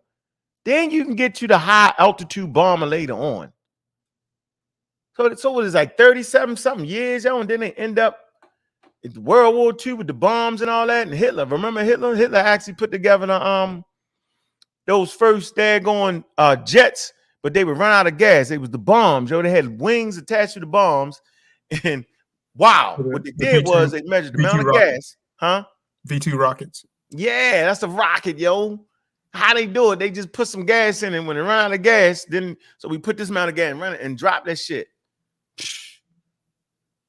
Man, I don't know. That shit interests me. I guess it don't. I think y'all saying fuck it. We want to go back to the caves. We want to do the flip. No, I'm saying, yo, like you gotta get your kids interested in this. So what's next? Yeah, we want to be a part of that, and we can't be a part of that. Continuing to take us back to the starting point, yo. We not there no more, is what I want to tell you. So stop thinking that we walked from here to there like overnight. Your vision is wrong. So animals make trails. They hunting trails. Animals start to, you know what I'm saying? Humans move in small groups. 100 miles maybe. That's a long walk. 50 miles, good feeding area, good animals. The grass, the grains drop, the grasses, the wild grasses that the animals are eating. The weather changed a little bit. Now the grass ain't growing as good, and the animals search for food, right? The omnivores, we say it all the time, yo. The herbivores, those who eat the plants, those who can only eat plants, those that graze, right? They move. The grasses, the weather's changed. They move. The humans follow them. So brother, just a quick question for you. Is it your belief that Brother Sekou wants to take us back to the ancient ways and forget about technology, or is he saying that we should have both? We should have have both. You see, you can't have both. That's the point. The ancient ways usurped, messed up the science. It stopped us from reaching what we needed to do. That's what I keep trying to say. They're incompatible with each other. Because you can't make it make sense why you need to go get a wild animal, yo, and cut it. What are you getting out of that? You can't make that make sense. Why do you think indigenous not just people living in Africa now, why do you think the majority of religion in Africa, Islam, and different variations of Christianity that the Africans develop? They develop different variations, celestial Christianity, all kind of stuff. Why do you think they do that? Because they're moving out of the damn mindset. Yo, it's a mindset when you think that if I chop a baby arm off or something, it's some more energy in it. All that's in the game, yo. Yeah, It is. We can't act like it's not, though, Ron. See, nobody really wants to talk about it, Ron. I swear, Ron. They don't want to really have a real conversation, yo. Ancient shit was wild. In Africa, in Australia, in America, it was real wild, yo. We didn't have the information yet, yo. I understand, but this is like when pastoralists came in certain areas where it was hunter-gatherers. A lot of hunter-gatherers dropped that hunter-gatherers. They're like, shit, this shit, we can shoot, they eating, so we're gonna drop this and do that. You know what I'm saying? The farmers and the hunter-gatherers, they fought. But they fought. Some just laid down. They were like, they coming with something better. You know what I'm saying? You had Some that just too. laid down. Some just say that makes sense. We ain't got to run around. And then it was a mix of farming and doing that. But Mhm. go ahead, Ron. You got an interesting. I see where Yeah. you're going. Let's have this call. Yeah. Come on, we here. Go Yeah, ahead. I'm just saying that it appears to me that people can still have their their religious or spiritual beliefs and still be very knowledgeable about science and mathematics and things like that. It doesn't seem to be incompatible unless you're talking about things like child sacrifice or animal sacrifice and those Oh, types of stop things. right there for a minute. Mhm. So you wanna modify it? See? Well, I mean, Let's talk about it, yeah, right? let's talk about Yeah, let's modern talk day about you wanna. religions. I No, don't okay. know. Modern day religions is quick. What do you It's mean by quick? compatible. It's compatible with the behavior of human beings. Meaning, nigga, we ain't got a month to watch you hunt an animal to sacrifice it. We don't got that Yeah. much time. Hmm. We need to go to church on Sunday and be out of there in 2-3 hours. We got a football game. We got to take the kids here, and we got to go to work on on Monday. We don't got time to do a whole ceremony that lasts 2 days, 3 days straight. So you're Feel saying me? that. So yeah, you're saying that the Judeo-Christian religions or the Abrahamic religions, let's include Islam.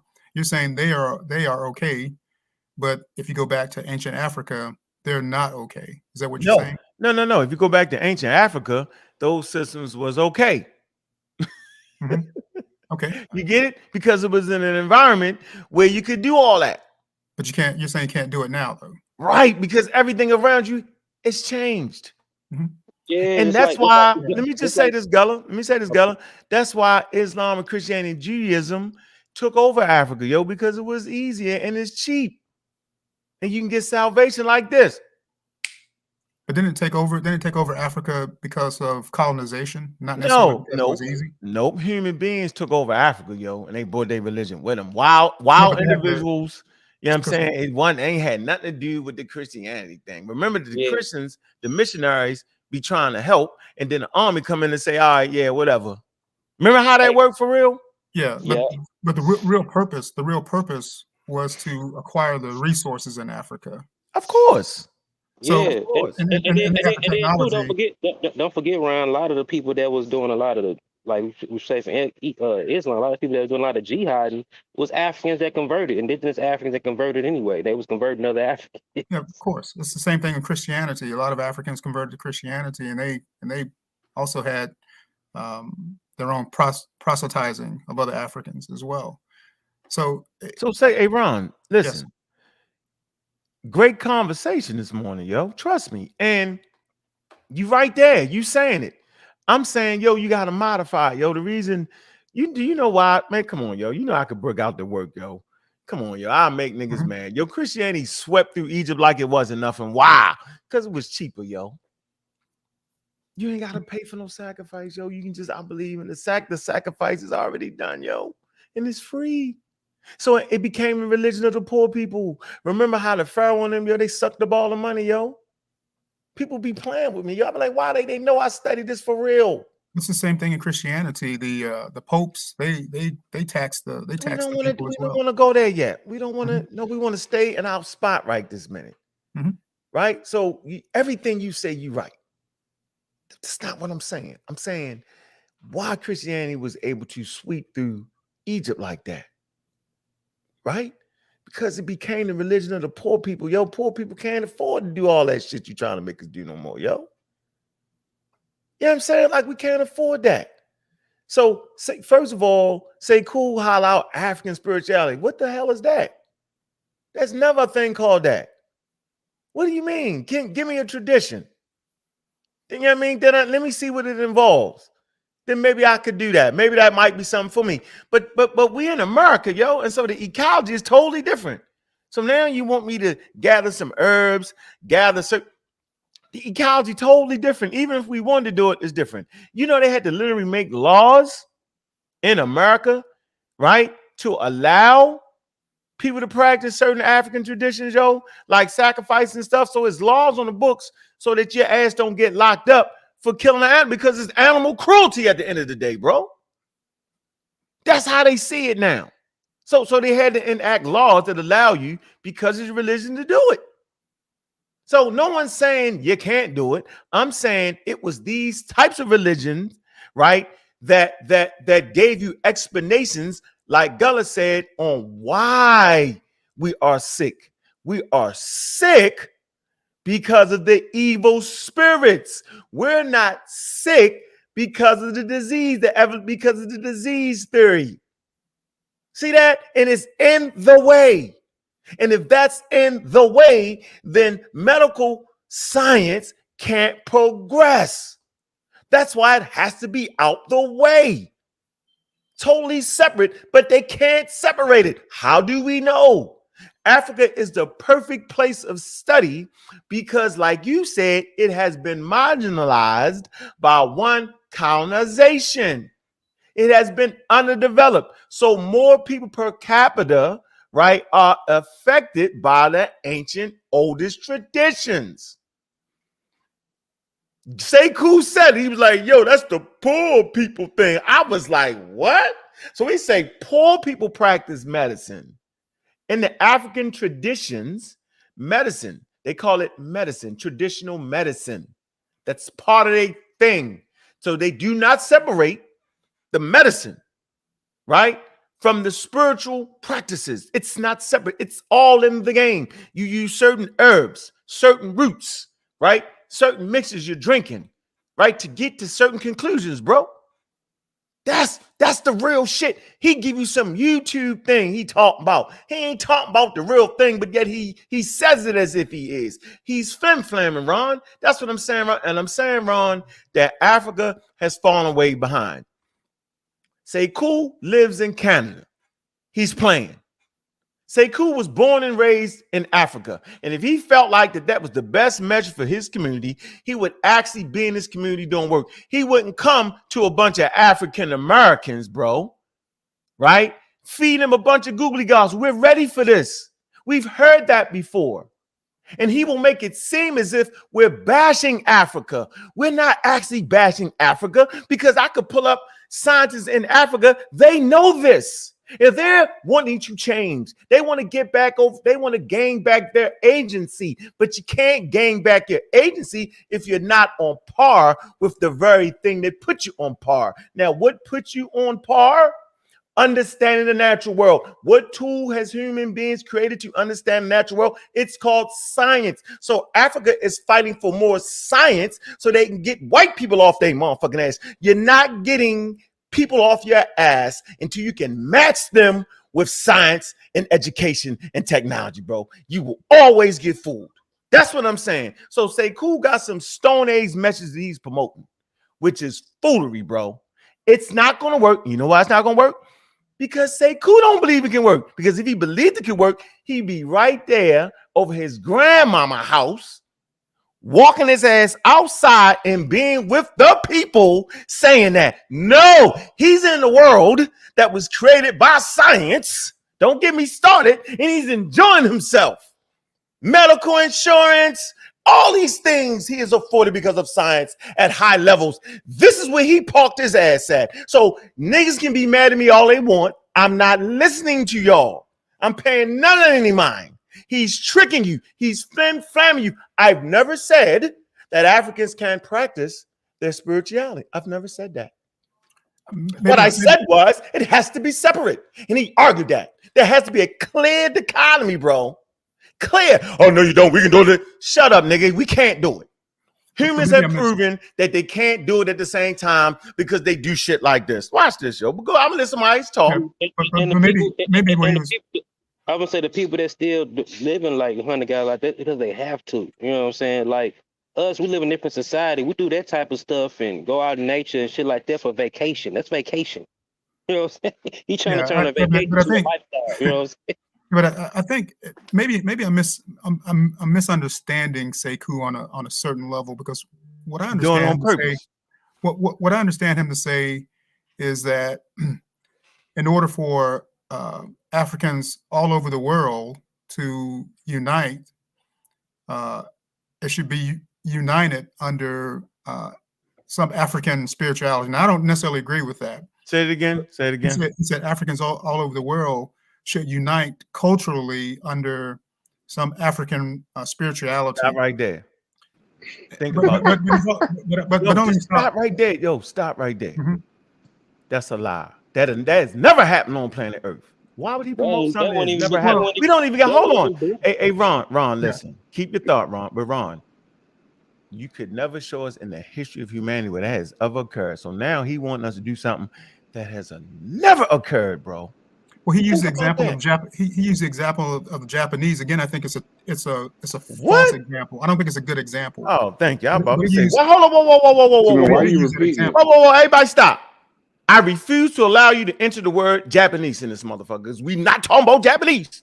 But he did it. Even if they could do it, we Mhm. talking about African spirituality. See what I'm saying? But he used that as example. He's You A can't. bad example, bro. You can't. It ain't even bad. You can't use it. Rome couldn't even do it, yo. Say it You again. can't use that. Even though they created Christianity, Rome couldn't even do it because we had so many different versions and sects after they tried to unite the shit. Hey, Ron, let me ask you a question. Don't Yeah. ask him a question. I'm reading. I just one question, Unc. Nope, Just because one you're a hell question. of a questioner. Nope, I'm gonna let you get out of that. Why No, you sir. doing- No, sir. I know. All right, so then let me say this. No question. Nope, Let me I'm just going say on this. page 61. Okay, good. War on Science. It says the science-friendly Protestant perspective that one could establish law and understand God's will by studying nature, because that's what the Protestant Christians were saying.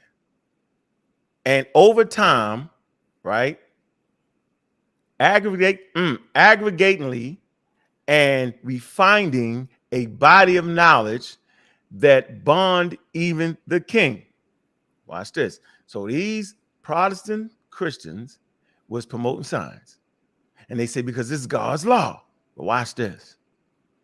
It said, stood in stark contrast to the position taken by the Roman Catholic Church when in 1633, church authorities denied the validity of the astronomical science and indicted Galileo for heresy for simply describing what he found by observing nature through a damn telescope, yo. So it's always that spot when they in that position, yo, where you go too far for them, yo, and they lock your ass up. That's what's wild to me. So at a certain point, as we practice African spirituality, there's going to be a spot they're going to start locking us up. But it doesn't have to Until be. you get this shit out the way. You got to get it out the way. And guess who got it out the way, though? Guess who got it out the way, though? Guess who got it out the way? Who got it out of the way? Look, here you go. Here you go. Look. They're going bullshitting. You better study them like they fucking studied you. We keep trying to tell you. Keep trying to say, yo, we got to study to study to study. Yo, y'all missing it, yo. Why are you looking it up? But I ain't looking up, I'm right here. I'm on Paul. I'm on chapter 3, Religion Meets Science, chapter 3, the War on Science. It says, contrary to what many fundamentalists, politicians, and televangelists have claimed, America was not founded as a Christian nation. See, y'all swore it was. It say the land was initially settled by Puritans, but the country was founded on the principles of science. Yeah, secularism. That's in The God Delusion, Richard Dawkins. Hold on. Something the Puritans valued greatly. The fact, 150 years after the Pilgrims arrived, the founding fathers took great pains to expunge religious thinking. Get that shit out of here like I'm doing. See, I'm doing the same thing. I'm trying to get the religious thinking out the community because the community claims to be based off of non-religious thinking. See, that's the lie. The conscious community, yo, we getting away from God. Islam, we're not doing the white man's religion. Remember all that? I'm holding you to it, but you don't want me to hold you to it. Watch this. Expunge religious thinking from the writings that laid the legal and philosophical foundation for the country they wish to form, beginning with the Declaration of Independence. I'm going to stop right there and pick up reading. And then I'm going to let Anthony go, then I'm going to let Browsy go. Because Anthony was on here. Go ahead, Ron. I'm just saying that I think what you're talking about now is a separation of church and state. But we're talking about religion and science, not church and state. No, There's a but difference. so what are we trying to form? What is Sekou fucking trying to form then? Yeah, he's saying, again, I think I'm saying this right. He's saying that sciences should have primacy. There should be primary science, but in order for us to that's a lie. to become a nation, Don't say a nation, we need. He's saying that using ancient African spirituality would bring us together as a people. Which again, I disagree with that, but I can understand his argument. I disagree with it just in general principle because I think it's not practical. But that's what never he's was saying. practical. Give me an example of it, yo. What's that? Right, you have no ancient examples of any of that. Not in Egypt. Egypt couldn't do it. Well, that's Egypt why thought he it was used evil Japan. spirits, huh? Yeah, I think he would admit that it has not been done, or Okay. never No, been he done. wouldn't admit that, nigga. But that means he lost. Well, he used Japan, I think, as the example, right? What about Japan? He's saying that they are some of the top technological people in the world, scientists in the world. It's China. Well, but he used Japan. He shouldn't have. But it's okay though. Just for his example, he's saying that they also had a very technological society, but also their religious beliefs. They coalesce around their religious beliefs, whether that's Shintoism or Taoism or whatever religion they practice. I'm not an expert on that, but he's Japan saying that got bombed out. Japan don't even got a standing army. Japan got bombed out. Japan don't even got guns in their country because of that. Like, all right, what are we saying? No, they're not the most technological nation on earth. No, they're not. What are we saying here? And hold on. Hey, Ron, we got to be real. We cannot have these philosophical conversations, yo. First of all, African Americans don't know where the fuck they come from. Excuse my language. We just know the damn continent and maybe the area, yo. Let's be real, yo. We don't know our damn ancestors in Africa like we think we do. Nobody's willing to accept the truth, yo. Most people think they fucking Egyptians, Ron. Yeah. Right, that's ridiculous. Ron, this man thinks he's an Egyptian, yo. He's from Africa. Muslim last week.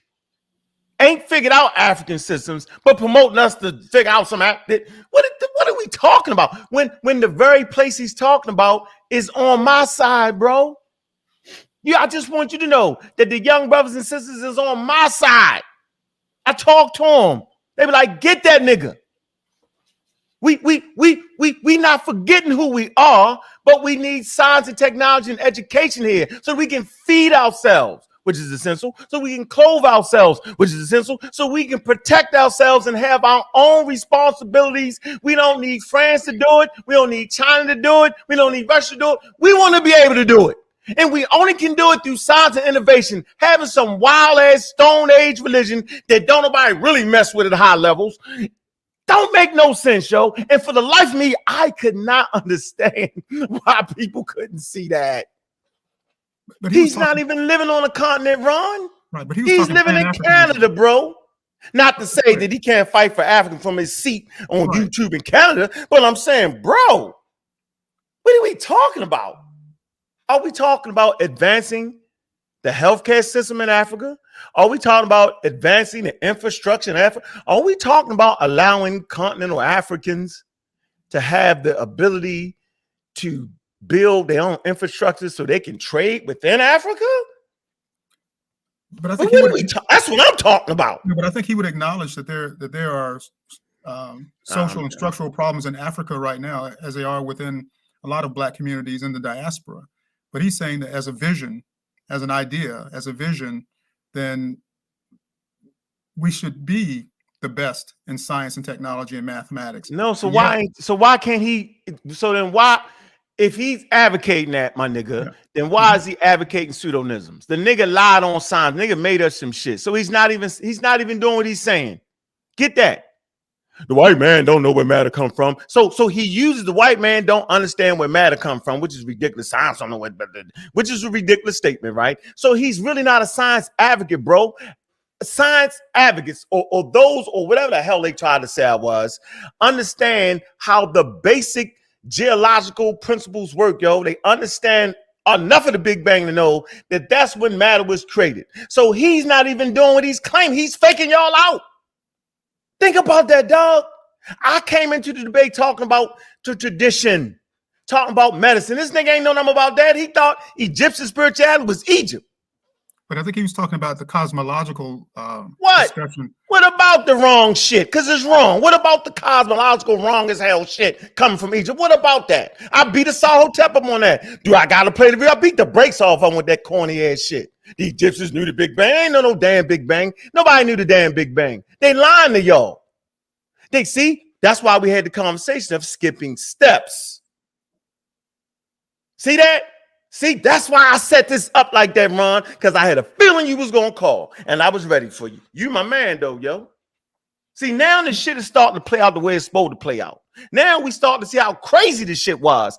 I have never said that you can't practice your own whatever. What I'm saying is you would have at least reached the level of sophistication where you don't mix it in. Wait a minute, wait a minute, nigga.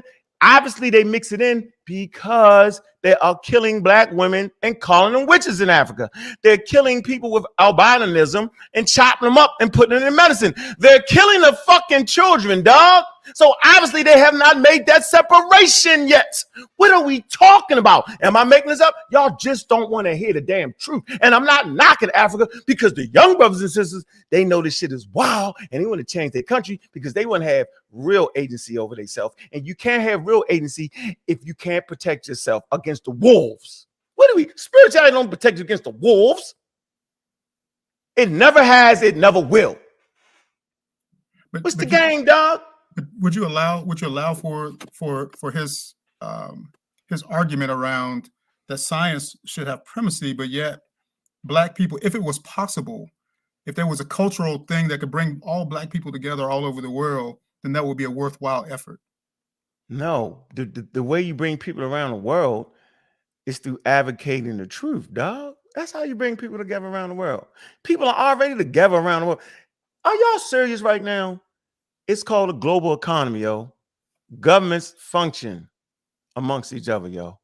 The world is not split up like these niggas are saying. It's already there. We're already having great conversations about Africa. People travel back and forth to Africa all the time. People go to Egypt. Dr. May, I travels around that. Like we understand it. We're not separated. We don't think they some wild mythical people. We don't. What do you talk, with the human population is connected? Are we? You see what I'm saying, yo? This shit been said so long that we actually think that we set. What do you mean, dog? I can go to King Marimbe, not Marimbe. Mabutu, right? That's a group of people that live in the forest. We can talk about Kenya, the Kenya Museum, all right, where the Australopithecines are. How can I? And I can talk about how they teach science. Watch this, my nigga, right? They take the children to the museum, right? Nairobi, the Nairobi Museum, and they teach them about their great ancestors, the Australopithecines and the tool making. They teach them about that, right? And they talk about, each tribe, clan traditions. That's all I'm talking about. And they already doing it. But how do I know? If we so damn separate from Africa, how would I know that? No, because of informational technology. That's all over the world. So the world is connected then, huh? Yeah. So we don't need to do it, say cool, because we already doing that, nigga. What we missing is the foundation of goddamn life, nigga, and the foundation of human survival. That's why I went to 190,000 years ago. Niggas wasn't praying to God and all that spooked out shit. They had to get it in for real. They had to make lethal weapons. They had to figure out fire, had to figure out how to eat, or else we wouldn't even be here in this conversation. So I'm gonna shut up right now because I'm mad and hot, and I don't like to be this way. Yeah, I'm not trying to trigger you or anything like that. No, it's not you. It's just the very fact that this man is trying that shit again, where people dove into our intellectual property between our ears, yo, and it confuses because we really love black people, yo. We really love African people, yo. You know what I'm saying? Like we really like nigga, they put us through a wild process, dog. And we feel that shit. And what I'm saying, the thing that everybody feeling now, yo, is the shit they use that ends up putting us in fucking cult, yo. That right there, that love for that is why I was a New Wapian, dog. And I'm gonna fight that shit till I no longer have a voice, yo. That's where I'm at with it. Hey, go ahead, I'm gonna cool down. I'm gonna the coffee and the water, you know how to go. Can you hear me? Can you hear me out? Loud and clear, Mr. Stephen. What's good? What's going on, OG? I got a question because I might be misunderstanding your position, or well, maybe not just you, but just in general. I see people the pushback with Sekou. Are you saying you don't you like he's selling the Wakanda package basically? Yeah, nigga. Right. So, but I got now I feel you. So I feel you there, but I feel you there. But and that's some bullshit to me, bull crap to me too. But the problem the issue I keep having with this Sekou discussion is a lot of times it seems like people are trying to tell this man he doesn't know what's going on in his own homeland. And to me that's wild. Like that's just not gonna never make sense to me. If you sitting here trying to tell me this man born and raised in Africa, still got family in Africa, friends in Africa, way more boots on the ground than we will ever be, to sit up and try to tell this man he don't know what the hell going on in Africa and where he's from or what's going on in his homeland of Africa, because Africa is a big place. But I don't understand that. I just don't. Somebody has to beat that in my head because I don't get it, bro. I'm about to beat you up. All right. Now, listen to my example, Stephen. Remember the Egyptian conversation we've been having?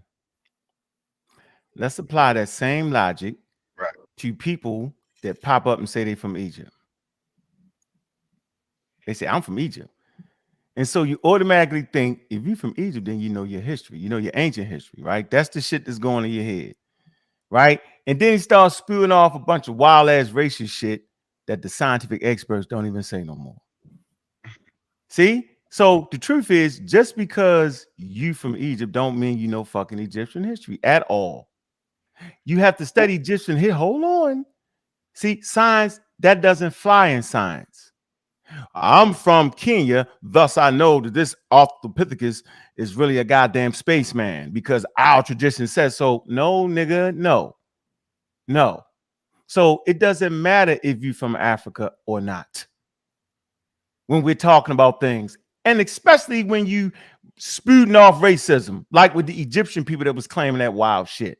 Because the record clearly says that the Egyptians aren't white people, they're not black people, they're indigenous Africans ranging in skin color. But you get a bunch of wild people, how many from Egypt? No, all the Egyptians was light skinned. They look like, shut the fuck up. Learn your history for real. And by the way, you're Muslims. I don't see you giving out the sacraments. Now, let's move to Sekou. Dude, Sekou came with the 1960 package, yo. He didn't come with the brand new Africans fighting for science. They don't even talk about their spirituality. Yo, you know, I showed the record. Yo, don't make me do it, yo. That most Africans don't even practice their traditional shit, my nigga. So what are we really talking about? So he is disconnected. He promoting old African American ideology, yo. You think I don't hear that, yo? So this is what I'm explaining to you. Sekou came with some 1960, 1940 shit. Yeah, I mean, Marcus Garvey package, Shikak Diop's package. Yeah, I'm saying, trying to get us. We done heard it already, nigga. You late. Okay. That's my explanation. My apologies. And my apologies to Juju. I apologize, sister. I just missed that part. Did you think about it? Go listen to him again. Listen. No, I feel you. I dare you, yo. Because I was listening to Reggie's show, and you know, I just missed that. You know, to me, it just seemed like the conversation was he was critiquing Sekou, and I don't got no problem with that, you know, because Sekou say a lot of wild shit. But when it got to, well, Sekou was speaking, and he was speaking towards the corruption in the religious sector and the political sector, and to me, I'm like, right. Okay. And what that mean? Who fault is that? It ain't my fault, nigga. That No, your I'm not. government is No, I'm corrupt. not. I'm not saying that. No, I'm No, I'm not making saying a that. I'm point saying here. that. I'm saying the critique was wild to me because I'm like, he's not talking about let's all kumbaya and we need to be under this umbrella of religion or whatever to be able to fix things. He was actually saying because it's wild religious and it's wild corrupt in terms of the politics. That's more of the problems of what's going on where he's from.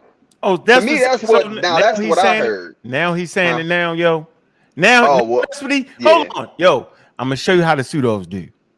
As you beat them up, I beat up niggas for 3 years, and after the 3 years, you start hearing niggas sound like me and say, "Oh, Unc has changed his stance." No, nigga, Unc used Wikipedia. That way, y'all could never say that. Unc used the Cairo Symposium. So I've said the same thing. Now people forget, dog. 3 years later, oh, Unc has changed his stance.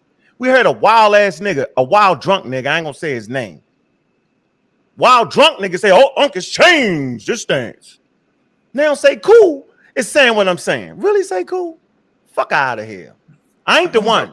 I keep receipts. I'm My not bad. bullshit me. I don't think Sekou was I saying what you're apologize, saying. especially the Juju, because I ain't wanted to seem like we kept going back and forth. I got love. Juju fight, yo. She need to ask the women. No, I know. Juju fight. be banging The out, so men I like to fight. I Yeah, like the women and men, we like to bang out. It's cool. When we start having these events, we like minds had these events we're gonna start having in different places, man. We can all get together, have good conversations, have good solid books, and have these conversations, man.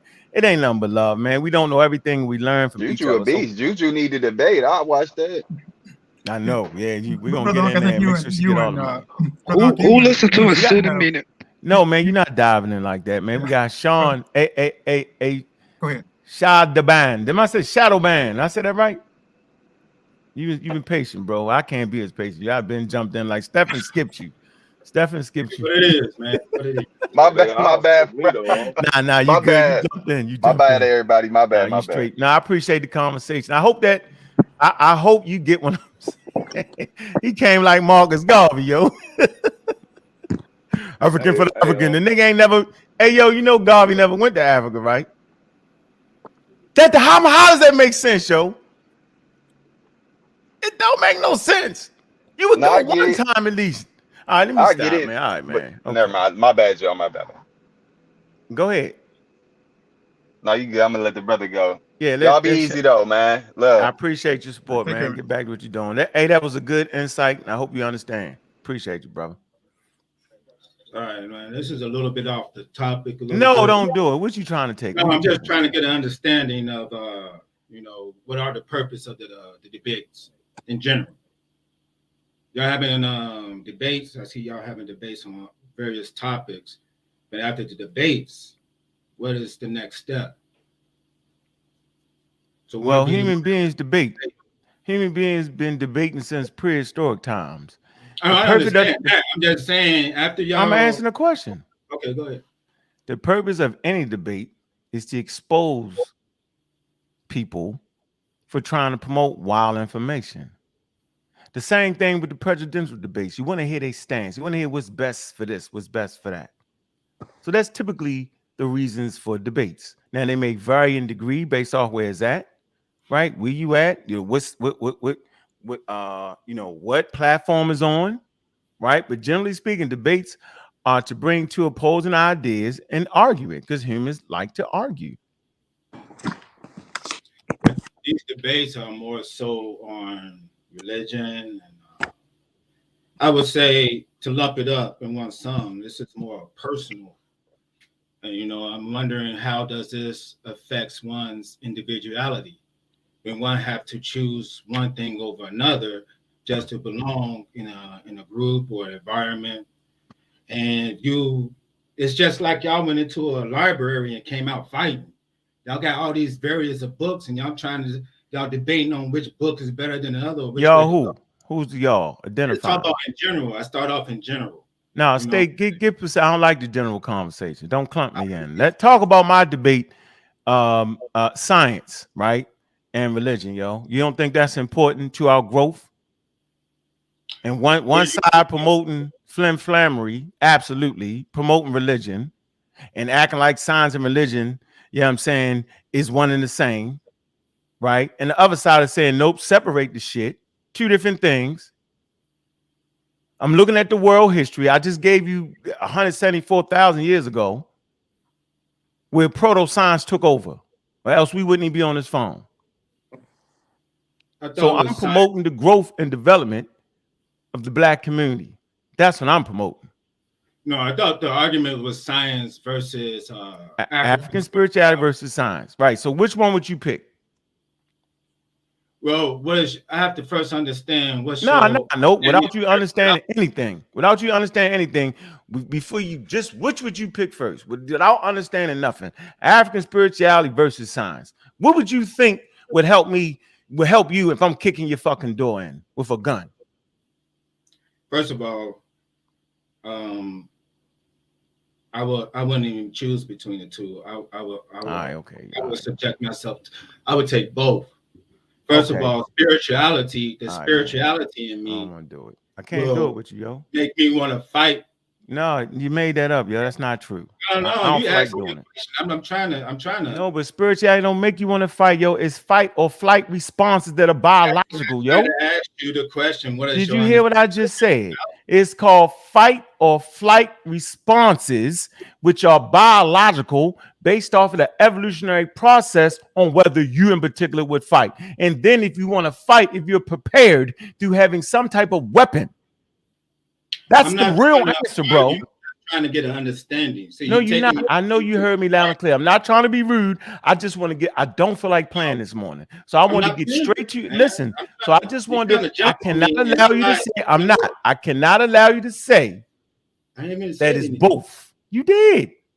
You said you asked me a question to choose. And you didn't choose. So I chose for you. So wait a minute. That's the point. So how does that affect one individuality? When you're trying to make me to choose to even have a conversation? No, because the question was a choose question. It had nothing to do with your individuality, brother. The question was a solid question and you ducked it. So I didn't let you duck it. I first started off asking you a question. Yeah, your question was kind of, let's be real. Your question was wild. You, what was the purpose of the debate? Right. No, just say, no. This you should have said. Hey, let me show you what would have been better for me. Nigga, I don't agree with them wild ass debates. It don't make no sense for our community. Then I say, okay, I see where you at. But you came in sliding. You came in the back door. You know how you feel about it, yo. Just say how you feel. And I can have a better conversation with you. When you try to slide me in and work me to it, y'all be like, you flim. I just got you first, yo. You ain't get me nowhere. I ain't trying to come in here confront you or try to slide in. I'm just coming in. Do you agree with debates? Do you agree with the debates in the conscious community? Do I agree with? I haven't even seen all the debates. I'm new in this community. I'm trying to come in. You've been around for a couple years. I see you all the time, bro. Come on, man. All right, I'm gonna let you talk. Go ahead, bro. I'm gonna let you get it out. Go ahead, bro. Go ahead, Shadow Band. Go ahead. First of all, in general, when you're trying to make someone choose, like you try to do, it's hard to continue in a conversation when somebody doesn't subscribe to anything. So if I come in and I don't see the purpose of these debates, you know what I'm saying, then why am I even having a conversation? Evidently, I do see a purpose in y'all debate, so that's why I'm asking. So I apologize. I was wrong with that statement. Keep going. See how quick I did that? I was wrong. Keep going. All right, so what I'm seeing is my people being divided over these top subjects. So that's why I asked you about individuality. So if somebody as an individual, that's say the word. Say the word again for me. Individuality. Ain't that a separation right there, though? No, because a person could be an individual and be in a group at the same time. Okay. I don't have to believe what you believed in order to be down for a cause. I agree, yo. You know what I'm saying? So you think science is a belief, though? It's not. Science is not a belief, man. Right. Science so then, right? It's not up. It's not up for your personal. Is not a belief. All right, man. Spirituality is the understanding of yourself. All right, man. Spirituality is an inner understanding that you are more than your fleshly body. Period. And then you expand your awareness from that. And that awareness depends on certain perspectives of a person. Religion, in my opinion, robs people of spirituality because it makes them follow these rules, jump through these hoops, and do all types of rituals when you could always do something for yourself, which develops science. Now, science is just a method that you can repeat and produce something. But if you rely on science, then science also becomes a religion. And then your belief in science then becomes pseudo. And because it's only a matter of your perspective. And then from your perspective, you just... So how long am I supposed to let you just... But let me bring it to this. Oh, no. Hold on. You know I apologize, right? I'll take it back. Because you're exactly what I thought you was. So I take back the apology. You fell right where I knew you was. I just had to let you talk. I was trying not to let you get it out. Everything you just said was wild just now. No, go ahead. Go ahead. Go ahead. Are you seeing the eugenics movement? Huh? Do you understand the eugenics movement? You don't. How do you know? I'm asking you. You don't know anything about me. I do. I'm asking you. How you say I don't know nothing about you? In the eugenics movement. Okay. All of that came from a belief structure. From where? From who? I'm listening. From who? Because I don't know nothing about it. From who? White supremacists, man. I know. From who? Who started? Who started it? Who started it? A lot of people started. Who? Well, it stems from Charles Darwin and his cousin. You had the fucking hold on, it extends from Charles Darwin and his cousin. And a lot of other people, man. I don't remember offhand. You like having these wild conversations, bro. Red Cross was involved. Brooklyn Zoo was involved. Sex trafficking came through that. They was experimenting on us. That's how science, boom. And when you go to the education system, no, just look up eugenics. Hey, Shadow Band. Shadow Band, do me a favor. Attack you. I'm just trying to get understanding. Shadow Band, all right. You're not trying to attack me. Shadow Band, listen, do me a favor. You're in the back of the class. Come on up to the front of the class, yo. I mean, we all know that they found out. You're going to hit that black hole fast today, boy. You're going to hit it quick. No, I was just trying to understand. Not you, Shadow Band. Shadow Band, let's start. Can I get one question? Nope. Let me say this, then you can get your question. Because I got a wild one to deal with. Man, I got Ghana. I'm saving my last little bit of energy for Ghana because I know he's going to come here wild, hot, and wrong. Shadow Band. So listen, you know I like to have fun on the show. Speed it up a little bit. We having fun. Don't take the shit personal, yo. All right, I already know there's some shit that all of us don't know. But I specialize in understanding, you know, like this science, how it works, you know what I mean? So I'm gonna get you with that shit. So what I want to tell you is your understanding of eugenics from the onset is wrong. Charles Darwin ain't had nothing to do with that, yo. As a matter of fact, Charles Darwin theory of evolution is in opposition of eugenics. How do I know? Because Charles Darwin's second cousin, his name is Galton. His name is Galton. He read Charles Darwin's work and misinterpreted. And Charles Darwin said, that's not what I was saying. You're wrong. I don't agree with your interpretation of my work. I just want you to know that. So yes. So yes, Galton did play this whole wild game. It was a pseudoscience at the time. It was wrong. We all agree with that. It was wild. And people mess that up all the time. Trust me. So we can agree it was pseudoscientific. So you can't blame that on the scientific community. You got to blame it on people misrepresenting science. But science got it right. You just said it was pseudo, so that means it became a belief. No, that's not what pseudo. That's not what it means. That's not what it means. Pseudoscience means looks like science, claims to be scientific, but not. That's what pseudoscience is, yo. Because it became a belief structure. No, man, science is not a belief. Do we have to argue about this? Science is not a belief, yo. I didn't say it. You said you did. You said it becomes a belief. You lean on one perspective, it becomes a belief. You cannot have it never becomes a belief. Science. I'm talking about the eugenics movement is an example. What I'm trying to present. No, eugenics movement is an example of pseudoscience. But you just said it was pseudo, right? It's pseudo based on a belief. Eugenics is pseudo-scientific. Right. So what is pseudo? Pseudo-scientific is something that presumes itself to be scientific, but does not adhere to the scientific method. Is bullshit not a belief structure? No, man. If I could make everybody believe that this is the way, regardless of what it is, I'm not doing and it's not, then it comes up under a belief. I'm not doing it, bro. Whether it's science, Not religion, doing it, yo. or No, I'm not whatever. doing this with you. Here, we're gonna stop this. We're gonna stop running around like we ain't got no sense. Let's bring up a tool. Nope, nope, nope, nope, nope, nope, nope, nope. I ain't answering nothing yet. I want to get this right first. Pseudoscience. Pseudoscience consists of statements, beliefs, or practices that claim to be both scientific and factual, but are incompatible with the scientific method. That's it, bro. That's it. So that's it. The belief is that white is supremacist over no, everybody. Stop. Let's deal with the word. Nope. Nope. Yo, you in the front of the class. You're in the front of the class. Hold on. You're in the front of the class. You're at the front of the class. And we're talking about a word. Hold on, bro. We're talking about one word right now. I don't even want to. I want you to understand this one word right now. I refuse to go forward until you understand this one word. Now, if you don't want to understand, you're trying to make me believe what you want. You're trying to make me believe what you want to believe, right? I just read it right there. Didn't I just say there's a belief? Go ahead and read it. Go ahead and read that first line. Go ahead and read it. Go ahead and read it, bro. Go ahead and read it. I already know what pseudoscience. No, read it. Go ahead and read it though. I word all the time. Please. No, go ahead and read it. I don't need to read. Okay, I'm gonna read it for you. I'm gonna read it for you.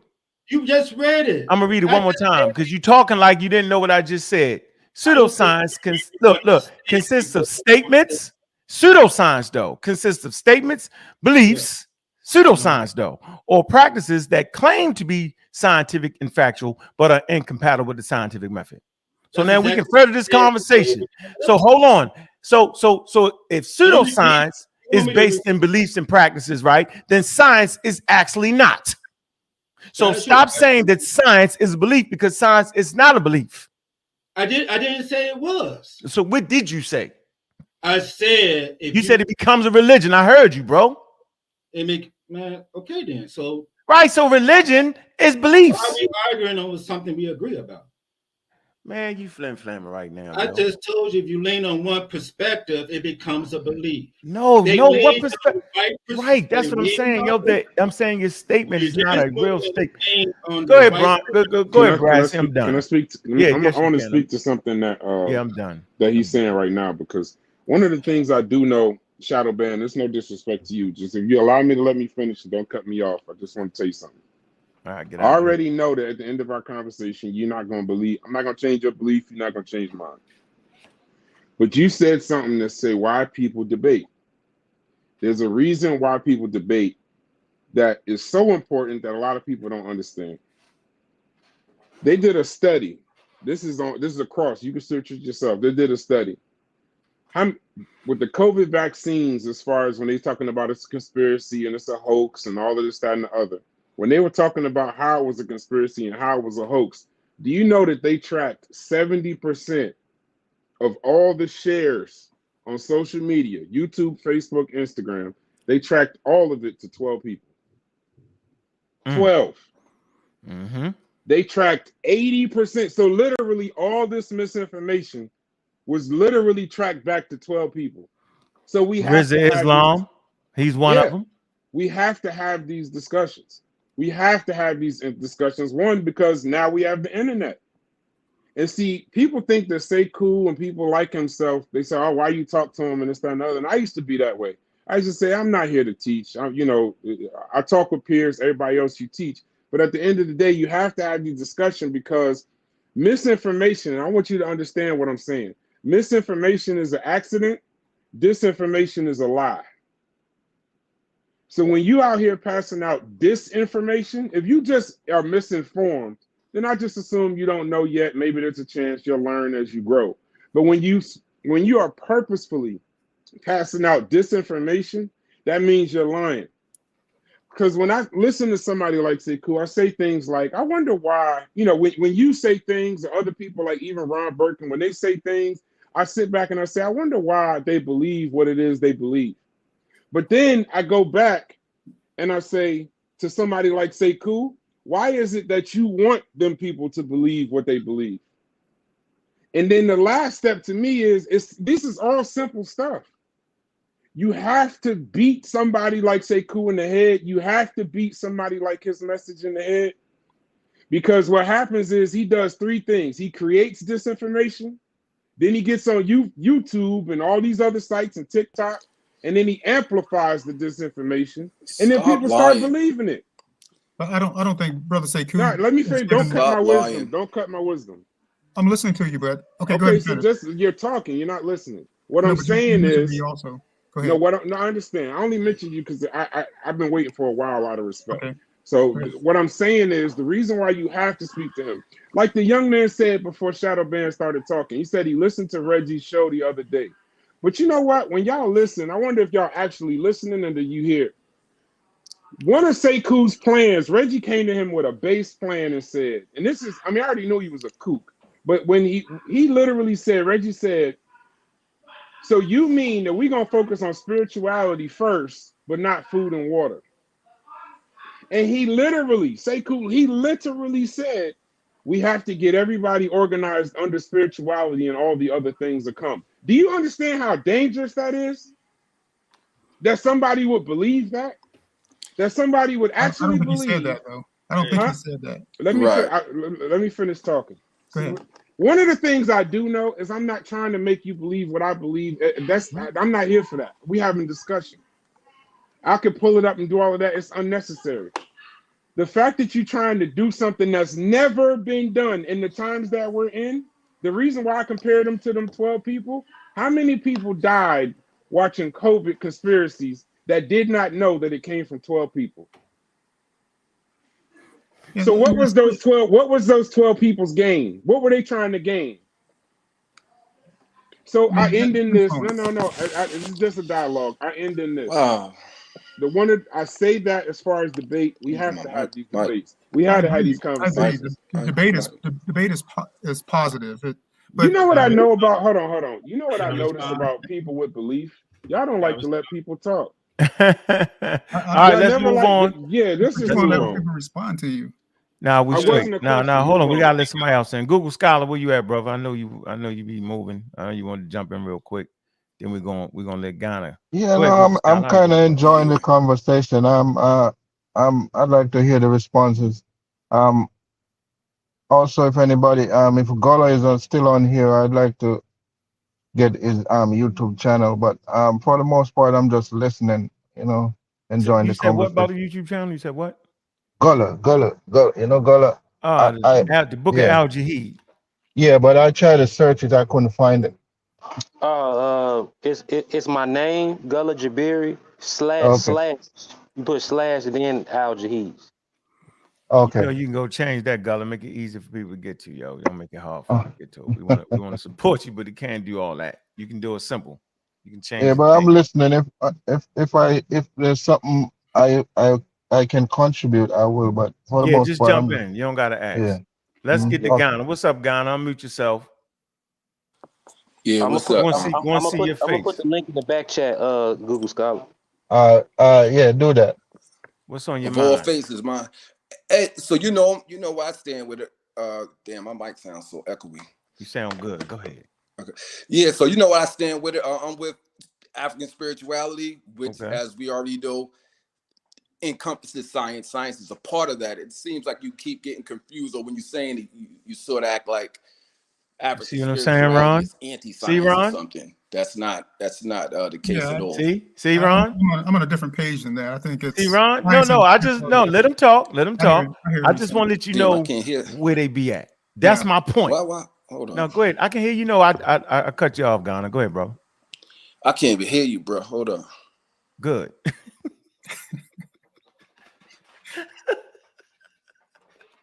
Wait. Hold on. Ghana say that again. No, I ain't saying nothing. Can you hear me now, Ghana? Damn, man, I still can't hear you. Ghana don't make no damn sense. He come on the show talking crazy and reckless. The ancestors messed up his mic. but Ron, that's the point I'm trying to make right here, bro. He makes the point, yo. Yeah, you can't mix the two. I think it's the problem. But Sekou is just making an alternative proposal, and I think it's good to have that discussion. You can't You can't. Yeah, I agree. See when you cut, people get discouraged and or they get cut off by or turned off when people say, "Oh, that's pseudo." Mm-hmm. I think Sekou has an argument. I don't think it's valid, but he has an argument. Hold up, Brother Brassy keeps saying that. He keeps saying that Sekou is out there. He should be talking. I think Sekou has always said science is primal. That's the primacy. It's the what? That's the primal. That's the what? What? Science. He said science is first, and then spirituality is the thing that binds. Okay, so then why not just say that, yo? And then if that's what he really mean, but he don't really mean that, yo. He don't. I tell you what he doing. Here you go. He's saying that Africans. Watch this example. This is an example. This is what people do to y'all. They'll say, yeah, the Egyptians are African, yo, and then explain everything outside of Africa about the Egyptians. So it confused your motherfucking ass. I'm gonna say this again. People say the Egyptians are African, and then we'll explain Mesopotamia, explain how everything came from there and all that. They explain the Mediterranean and all that shit. See how confusing? And then we'll come back and say, I said they was African. No, nigga, your explanation of the African was fucking Mediterranean and Mesopotamia. So he's saying what you're saying, but he's explaining it all pushing towards spirituality, and without it, we can't make it, bro. See the game he's playing? See, I gotta figure it out, yo. Hey, he's doing exactly that, bro. It's common sense. We need African spirituality. It's common sense for any people that have been colonized to go back, take back what was taken from them. That's common sense. For anybody to sit there, be colonized, and then embrace the colonization, embrace the mental colonization, and don't think to reach back and think with the mind of who they are and where they're from is sick. It would be sick to sit here and say, no, I'm just going to embrace every bit of colonization and never try to reach back into who I am. I'm just going to accept everything they took from me and everything they try to create me to be. See, what they're trying to create you to be is what you sound like. A black looking person who's talking like a white person. You talking with the mind of the person that colonized you, because you reject. Brother, I think you're going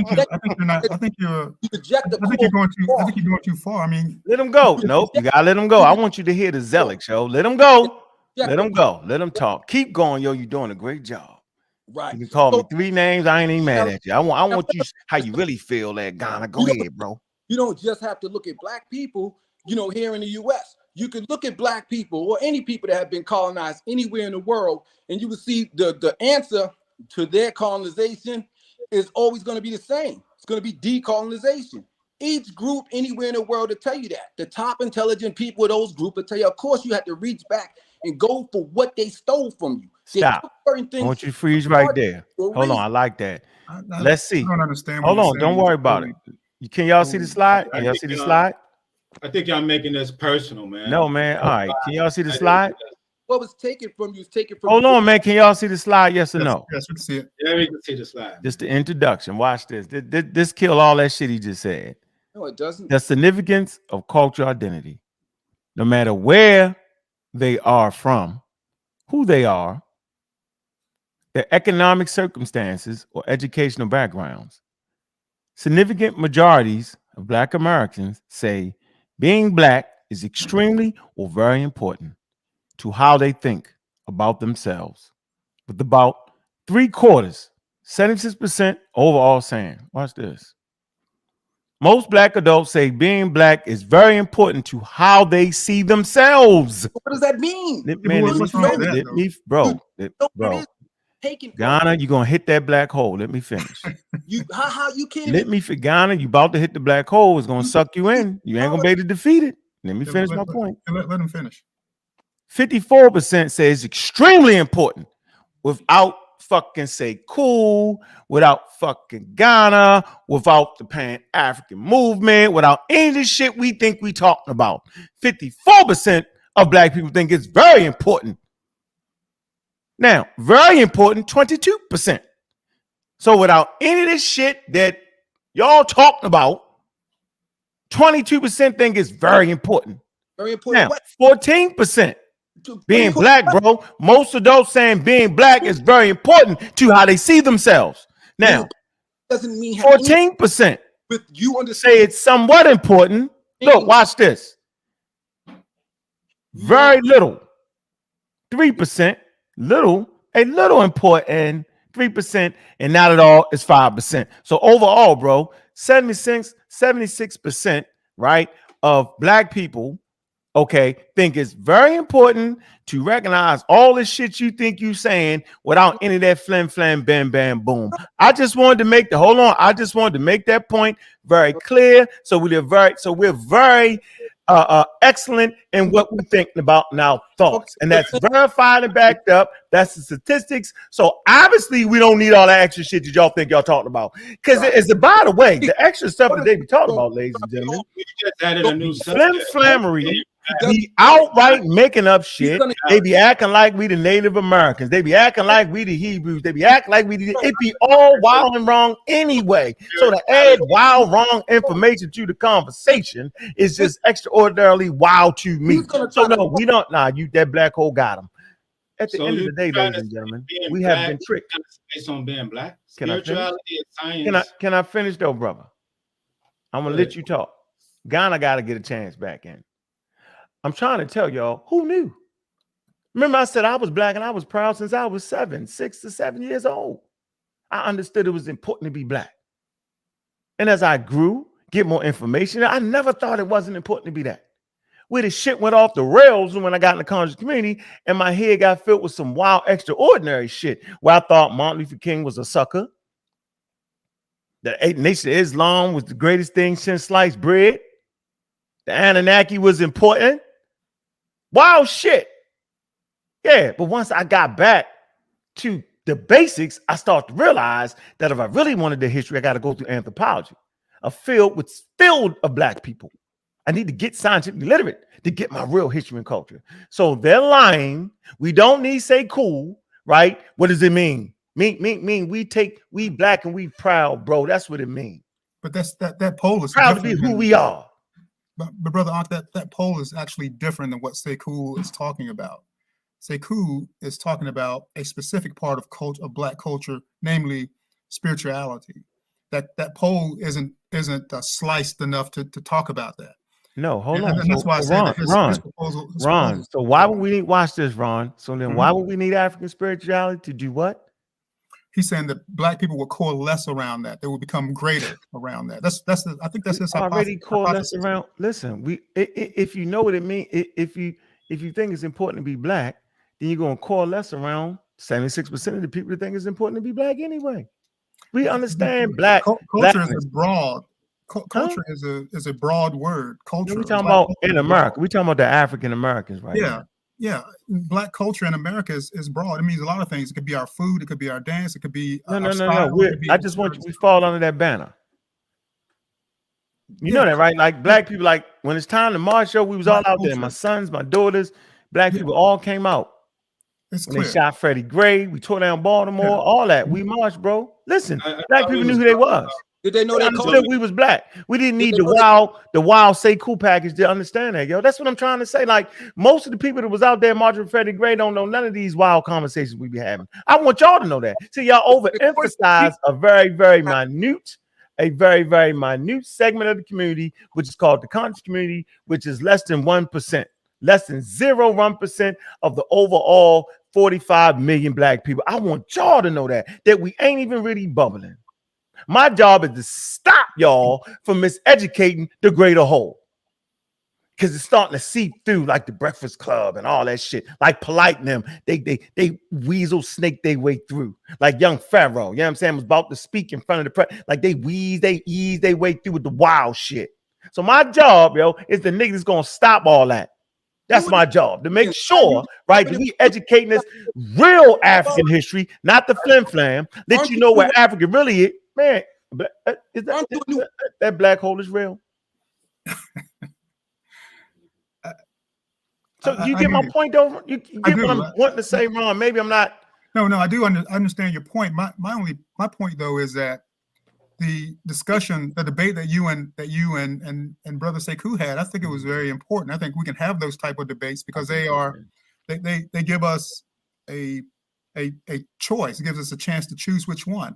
And then you make your argument he makes his argument, and then people, through observing and then trying to reason about what you guys are saying, they get a chance to pick. I mean, I frankly think that Sekou's argument is weaker because I think that it's not practical. Right. But I think he makes an argument that people can listen to and they can make up their own mind. I agree. I'm not knocking that. But I think it comes across so that you're through when you start saying things like pseudo and this and those type of words. I think what the word mean though, yo? I mean that is a it's not none of that, yo. It's not, yo. That stops the debate. That actually stops the debate when you start. Pseudo is it can be a very it's not, yo. It's a word that can stop debate because it can be very inflammatory and taken very personal. Wow. I don't understand all that. I think it's a good word, yo. I don't think that Sekou was making a pseudo argument. I think he was making an argument. Yo. I think he was making an argument from a perspective of what he thought could bring people together. No, that's not why I called him a pseudo. Yeah, I called him a pseudo when you were saying the white man science don't know the origin of matter. You're wrong, nigga. You're lying. That's not the truth. They understand the Big Bang, bro, and how matter came into being. They understand pop one stars, first generation stars, second generation stars. They understand when the first elements was produced. They understand that hydrogen and helium and lithium is the most abundant elements. They understand that, bro. All these things make up matter. Like so you pseudo with that, bro. That's my point. You're making statements that are inconsistent with the science that has been discovered and understood, right? So you practicing wildness right now. You pseudo with those statements because that's a lie. That's an incorrect statement, though, Ron. Ron, this man said it the whole debate. I just ignored him, yo. I didn't feel like running down that rabbit hole with him. That's not true. So he's not even advocating science for real. He's just talking to science. Because if you're a science advocate, right, or you're promoting scientific literacy, right, then you're not gonna say you're gonna have a basic understanding of those things. You have a basic understanding of biology, a basic understanding of geography when you're having conversations. That's all I'm saying. I understand what you're saying, but I'm saying that the brother Sekou could have a very strong understanding of the sciences and still say that from a cosmological, if you talk about cosmology. Yes, I agree with that. Nope, I agree with that statement. You're right. You're right. Then that means that he really means what he's saying then. See? But the fact that he doesn't, like I'm not gonna promote science and say, yo, evolution ain't real. You be like, no, it's confusing. It's confusing, yo. So he's advocating something that he don't even understand. So really, he's saying. So maybe if he if he got enough after getting beat up to say, yeah, science is premortal, it's first, right? Mm-hmm. Suppose he really understood it, then he would say, you know what? Human beings need science and technology, right? Human beings want spirituality. There's two different things between your wants and your needs, yo. You just got to put them in the right category. And I think that's really I think that's really the argument. To me, that's the basic debate between you guys. You say that spirituality is not needed. Right. You both agree. You both, if you drew the Venn diagram, you had the two circles, you would overlap on the part about science and technology. Where you would disagree is on whether there would be a need for spirituality or not. He's saying there is a need for spirituality. You're saying no. Let's get it correct. African spirituality. Yeah, that's what I'm talking about. African. So spirituality. Now people could be Christians. Yeah. And black people could be Christians and be fine. It's obvious. You know how long we've been living without African spirituality? We're fine in America. Like with some of the richest black people on planet Earth. And it ain't through African spirituality. Cares about money. It's not about money. That's the problem. That's why you got that nice chain on your neck. That's what I mean about the right. That's why you got the nice chain. Did you steal that chain? Sir, did you steal that chain? You know what I mean? Like Ghana, did you steal that chain? Yes or no? I said no. Did you steal your chain? No, man. I paid for it. Man. Did you pay for yours? And don't talk around it. I'm not talking around. I'm saying, did you pay for your chain or did you just steal it like a bandit? Let the people hear it. Don't be scared. Man, you bound and tell, man. You know what I'm Hey. We don't need no money. We just steal our chains. You better stop stealing them chains, yo. Then coming on YouTube, stealing chains. Let me ask you my question, Bob. All right, go ahead, Shadow Bang. My example of science and spirituality falls on this one premise. All right, go ahead. Egypt. Huh? Egypt. What about science and spirituality? They had gods, sacrifices, and nobody in the realm of science right now can make them damn pyramids. Where do the Greeks get their science from? Did not the Egyptians have spirituality? All right, let's see. All they shit was pseudo, right? So how do you think they made the pyramids? How do you think they made them? You think they levitated them up in the air, or you think that? Brother Shadowban, how do you think they made the pyramids? Science. Science, right? They had some technology to do it, right? Technology. But that was they also had spirituality. But why would you say that spirituality mixed with science made the pyramids? Why couldn't it be science? I'm trying to understand, Brother Shadowban. I'm trying to understand your point, though. I'm trying to understand your point. They were that powerful, and modern man cannot do what they have done. Look at all we shooting people in outer space, and we still can't make the pyramids. But you think they could shoot people? Why do you think they can't make the pyramid? You think they could have sent people out of space? What I'm saying, why divide yourself? You said we can't make pyramids now, brother Shadow. You think the Egyptians could have sent people to outer space? What it would matter? I'm just saying. I'm asking him a question. He's making a false argument here. He's making a false argument. He's throwing up a Hail Mary. All right, let's take a look at the screen. Hold on. I want to take a look at the screen. Look, this will settle it. Look, it says science. Y'all off the chain, man. I know. Hold on. We show. Look, just watch this. Come on, you at the front of the class, yo. You know you can talk in the back of the class. The teacher won't catch you, but if you're in the front of the class, you gotta be quiet, and you get to learn more. So look, watch this. The history.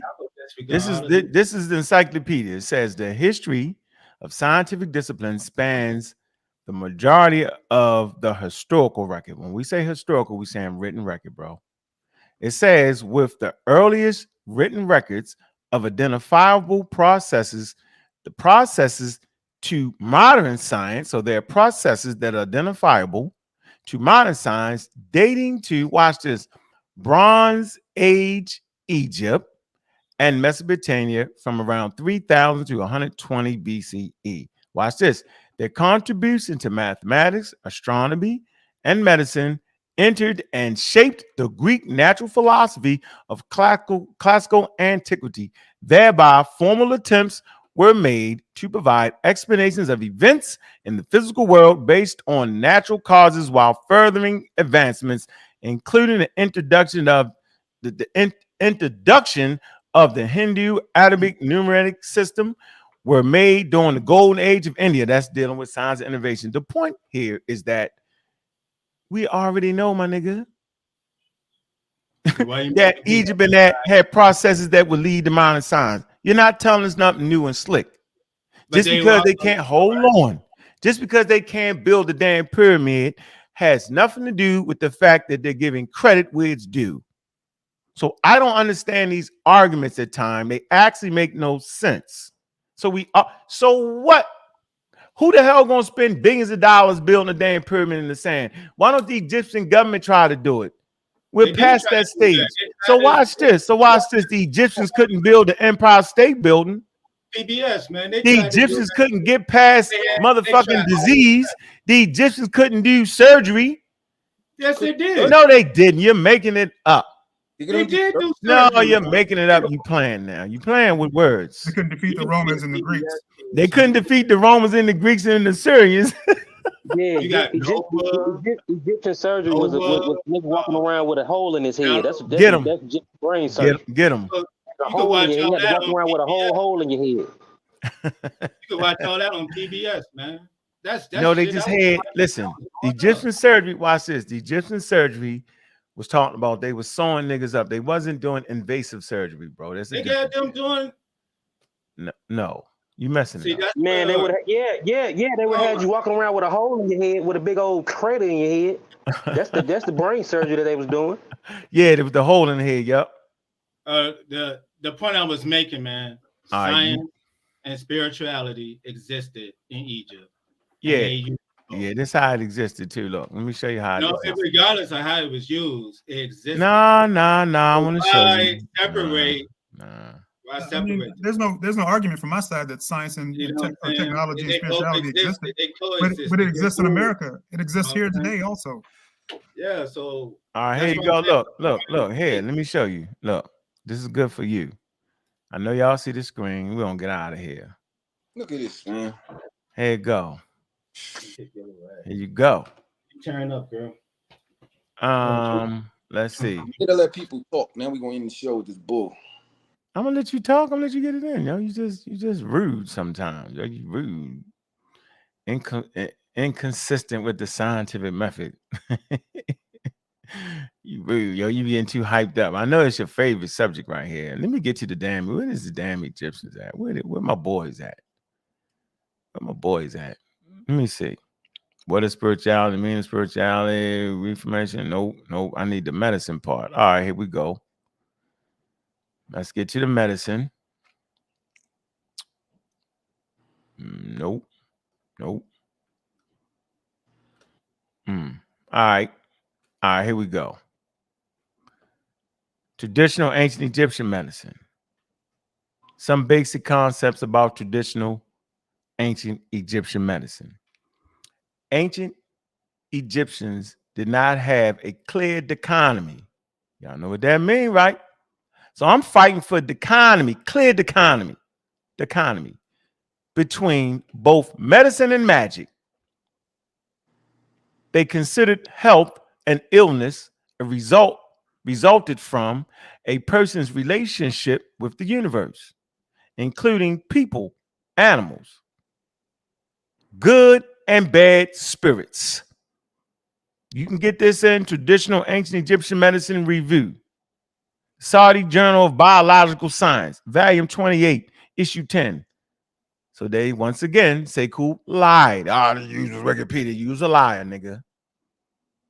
So right here, it's showing you 2007 that their correlation between illness had a lot to do, they believed, and you got bad spirits. And yes, all around Africa, they do this. And yes, all around planet Earth, they did this. And yes, that's what Gullah was talking about, shamanisms, witchcraft, witchery. Those words meaning those who control the forces of nature, those who stop the evil spirits from making you sick. But that's not an African thing. That's a human thing. Humans had to get out of their way where they could get to the point and make the clear economy. They sure as hell didn't do it in the United States, right? 1700s. And the difference between a doctor, medicine man, and a charlatan in the 1700s was what? What's the difference, y'all? Do y'all know?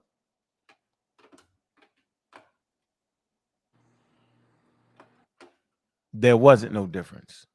It wasn't no difference between that. Shit was wild. That's where we at. So yeah, we had a long ass show, man. Hit the Cash App, man. Let me shout out to the supporters, man. Hit the Cash App early and often, man. Y'all know that's important, man. Let me see. Appreciate everybody, man. Let's see. Appreciate you, Marcus, man. That's some love right there, man. Appreciate you, man. Hey, Taurus, man, you stay supporting, man. Appreciate you, man. All right. That's where we at today. Man, hit this up, man. If y'all want the show to continue, man, it's based off of the real vibe, man, of economics, man, and productivity, man. I want my man, Ghana, to go ahead and finish it off, right? Go ahead and finish this off, Ghana. What is it that you have a burning desire to say? What? Say you, brother. Yeah, just to my people, come on, man. We got to definitely wake up. Do not be fooled into thinking just knowing basic things like science by itself or math by itself or anything like that is going to push you forward. I mean, they are obviously tools that we can use to go forward, but if your mind ain't right, it's also tools that could be used against you. Your mind being right, that's something you're going to develop by loving yourself, getting into yourself, finding out the things that they were taken from you, find out why they were taken from you, you know what I mean? Which is what I keep repeating, mental colonization. They're taking they're taking your culture, they're taking the language, they're taking the way you eat, the way you think, the way you see the world. So what we are suggesting, like people like Say Cool or people like myself, suggesting that you go back, reach back, and take those things that they took from you, go back and study them. I mean, we have the internet. Go back. There's nothing wrong with learning an African language. You should learn it. Understand why we speak the way we speak. You know what I mean? I mean, I know it's a bunch of different languages, but you can fall into whichever one you want. Take a few. It's not difficult to learn. Learn them. You know what I mean? They took them from you for a reason. Learn your culture. You know, learn different ethnicities, different tribes. Learn about them for real. You can really learn about a people when you understand the way they go about and go about life, their culture or their religion. That's what we're saying to get into African spirituality, because then you can see how your ancestors actually thought, how they see the world, how they saw the world, how they approach the world. These things are taken from for a reason. You know, it's called studying anthropology, but you can figure it out in anthropology. Whole. When you take all them things back, you make yourself whole. Consider yourself being ripped, like Mr. West up here, being stripped from the West family. All the values and all the ways of understanding of his family, he's being stripped and taken to another family where they abuse him and they dog the West family. They dog his family for him, and they made him hate everything he's from. And this is what we're facing. That's what he's facing with that. But as a people, so that person like that, bring them back about who they are. Hey, ain't not moving but the goddamn money. I hear you, Ghana, man. I appreciate you, bro. That was a hell of a speech, yo. Mm-hmm. I'm not going back to the place we lost to try to bring it forward. He don't want his family name. He don't know about his family. You don't want to know nothing about him. But yes, I do. I don't want the fakeness. I don't want the scrambled jambled. I want the real. Thought the way they thought. Let me get my point, ladies and gentlemen. For a reason. We've heard him. We heard Ghana's speech. Mm-hmm. It's definitely a speech from the 60s. Now we got anthropology. We can get it. And that's important. Come on, man. You black hole is pulling at you. The gravity, the black hole, the melanin hole. You're gonna disappear. You're gonna disappear in a minute. If you just disappeared. The black hole got him. Listen, y'all. That's one of them old Malachi York speeches. That's one of them speeches from the 60s. Listen, we just need the truth. We need accurate information so we can make proper determinations on what we need to do going forward. What they want to do is play the game of we got to know your culture. Yeah, we need to know the real culture, not the made up conscious community culture where you just float across the green savannah and nobody died. And we didn't need scientific innovation. We just floated. And our spiritual systems guided us and instructed us. And they knew the impending doom was coming. Our spiritual system told us the white man was arriving on the shores. And when we seen him, we knew it was over. Anyway, man, I appreciate everybody. Hey, Shadow Band, man. I appreciated your conversation. We got off to a rough start, yo. This shit ain't personal, yo. It's just business. I appreciate your ideas, man. Sometimes, man, sit at the front of the class, yo. There's a lot there. I'm working on what I'm doing. You know what I'm saying? I'm getting it better. You know what I'm saying, yo? And, just work with me. I'm going to work with you. We both going to get better at what we're trying to understand. It's important for us to understand each other, yo. Period. Humans always work better when they understand each other. The black community work better when they understand each other. Appreciate everybody that came through, man. Y'all know what it is, man. Appreciate y'all supporting the morning show, man. Hit the damn Cash App, man, and stop playing. Y'all playing this morning, man. I don't understand that. You gotta support us. Support the show and keep the show going. Don't take much for everybody to support. Don't just sit here and suck up all the wisdom and knowledge. Support if you can. We appreciate that, man. We got a store, Abjuware. Support the store, right? Appreciate everybody that came through today, man. It was a great show, right? I understand it was. And we jamming on out. We here, man, ending it with a little DQ, man. We here, we doing it big, man. Shout out to everybody that came through, man. Google Scholar, man. Gullah Geechee, man. Make sure you like and subscribe to his channel, man. The Book of Al-Jahid, man. Gullah Geechee, Book of Al-Jahid. Appreciate you, Ron, man. Always high-level intelligent conversation with you, brother. We appreciate everybody in the chat, man. Everybody, a lot of stars came out tonight. Brass, appreciate you, man. See you in the server, man. L Skin, man. Appreciate you, man. Ghana, you know we appreciate you, bro. I would like to say this, though. We ain't practicing racism, white supremacy because we fighting for scientific literacy. The human population fought for 350,000 years to get literate and understand their natural world. Don't let them fool you with the hyperbole speeches. That's the message for the day. Don't let them trick you. Flim, flam, bam, bam, boom. Yo, keep silent, keep your head up, man. We moving forward. We competing with the world. Bringing tight-knit communities. Galvanized by science. Believe what you want to believe. When the rubber meets the road, you got to know. And the only tool designated to knowing is science.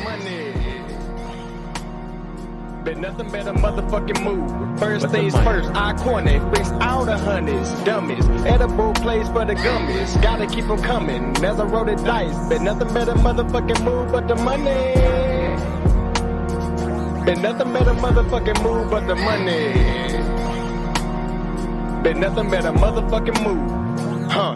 With the dice at the crap table, back able to give advice, I'm back stable, back able to take a knife at a bad angle. Fuck niggas, do-rag, get them all strangled in the ring like I'm Kurt Angle, hurt ankle, lead a boot with the chords tangle, Mike Mangle, they just near mad than a bitch, they all angry, but the bread coming in rolls is all gravy. Tenders on the strip, brick and fries is on daily, plus the strip is really online, it's on daily. Soon as I get the first line, it's on daily. Po baby, Jasmine Rice, yellow bone lady, gon' page me, yo lady, po baby, late 80s, green circles, close friends, gon' page me. Wanna blaze with me under the shade tree? Cause a nigga known for rolling fucking sevens. First things first, I corner, freaks all the honeys, dummies. Edible place for the gummies, gotta keep them coming. As I roll the dice, been nothing but a motherfucking move but the money.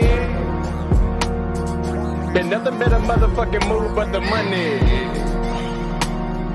Been nothing but a motherfucking move. First things first, I corner, freaks all the honeys, dummies. Edible place for the gummies, gotta keep them coming. As I roll the dice, been nothing but a motherfucking move but the money. Been nothing but a motherfucking move but the money. Been nothing but a motherfucking move. Man, I'm your host, Bobby Banger, man. Welcome to the morning show. Appreciate y'all support, man. Hit that Cash App often. On the way out the door, man. Y'all know what it is, man. I'm a raw squad up, pseudo killer official, man. Community of skeptics. We are skeptical of what human beings tell us. No matter what color or creed, we are skeptical. Stay skeptical, man. Stay with the update, man. You find it right here, man. With that, man, appreciate the love, man. We see you tomorrow morning, man. Hey, be on the Pseudo Killers tonight, man. Come on through, man. Appreciate you, man. With that, we out.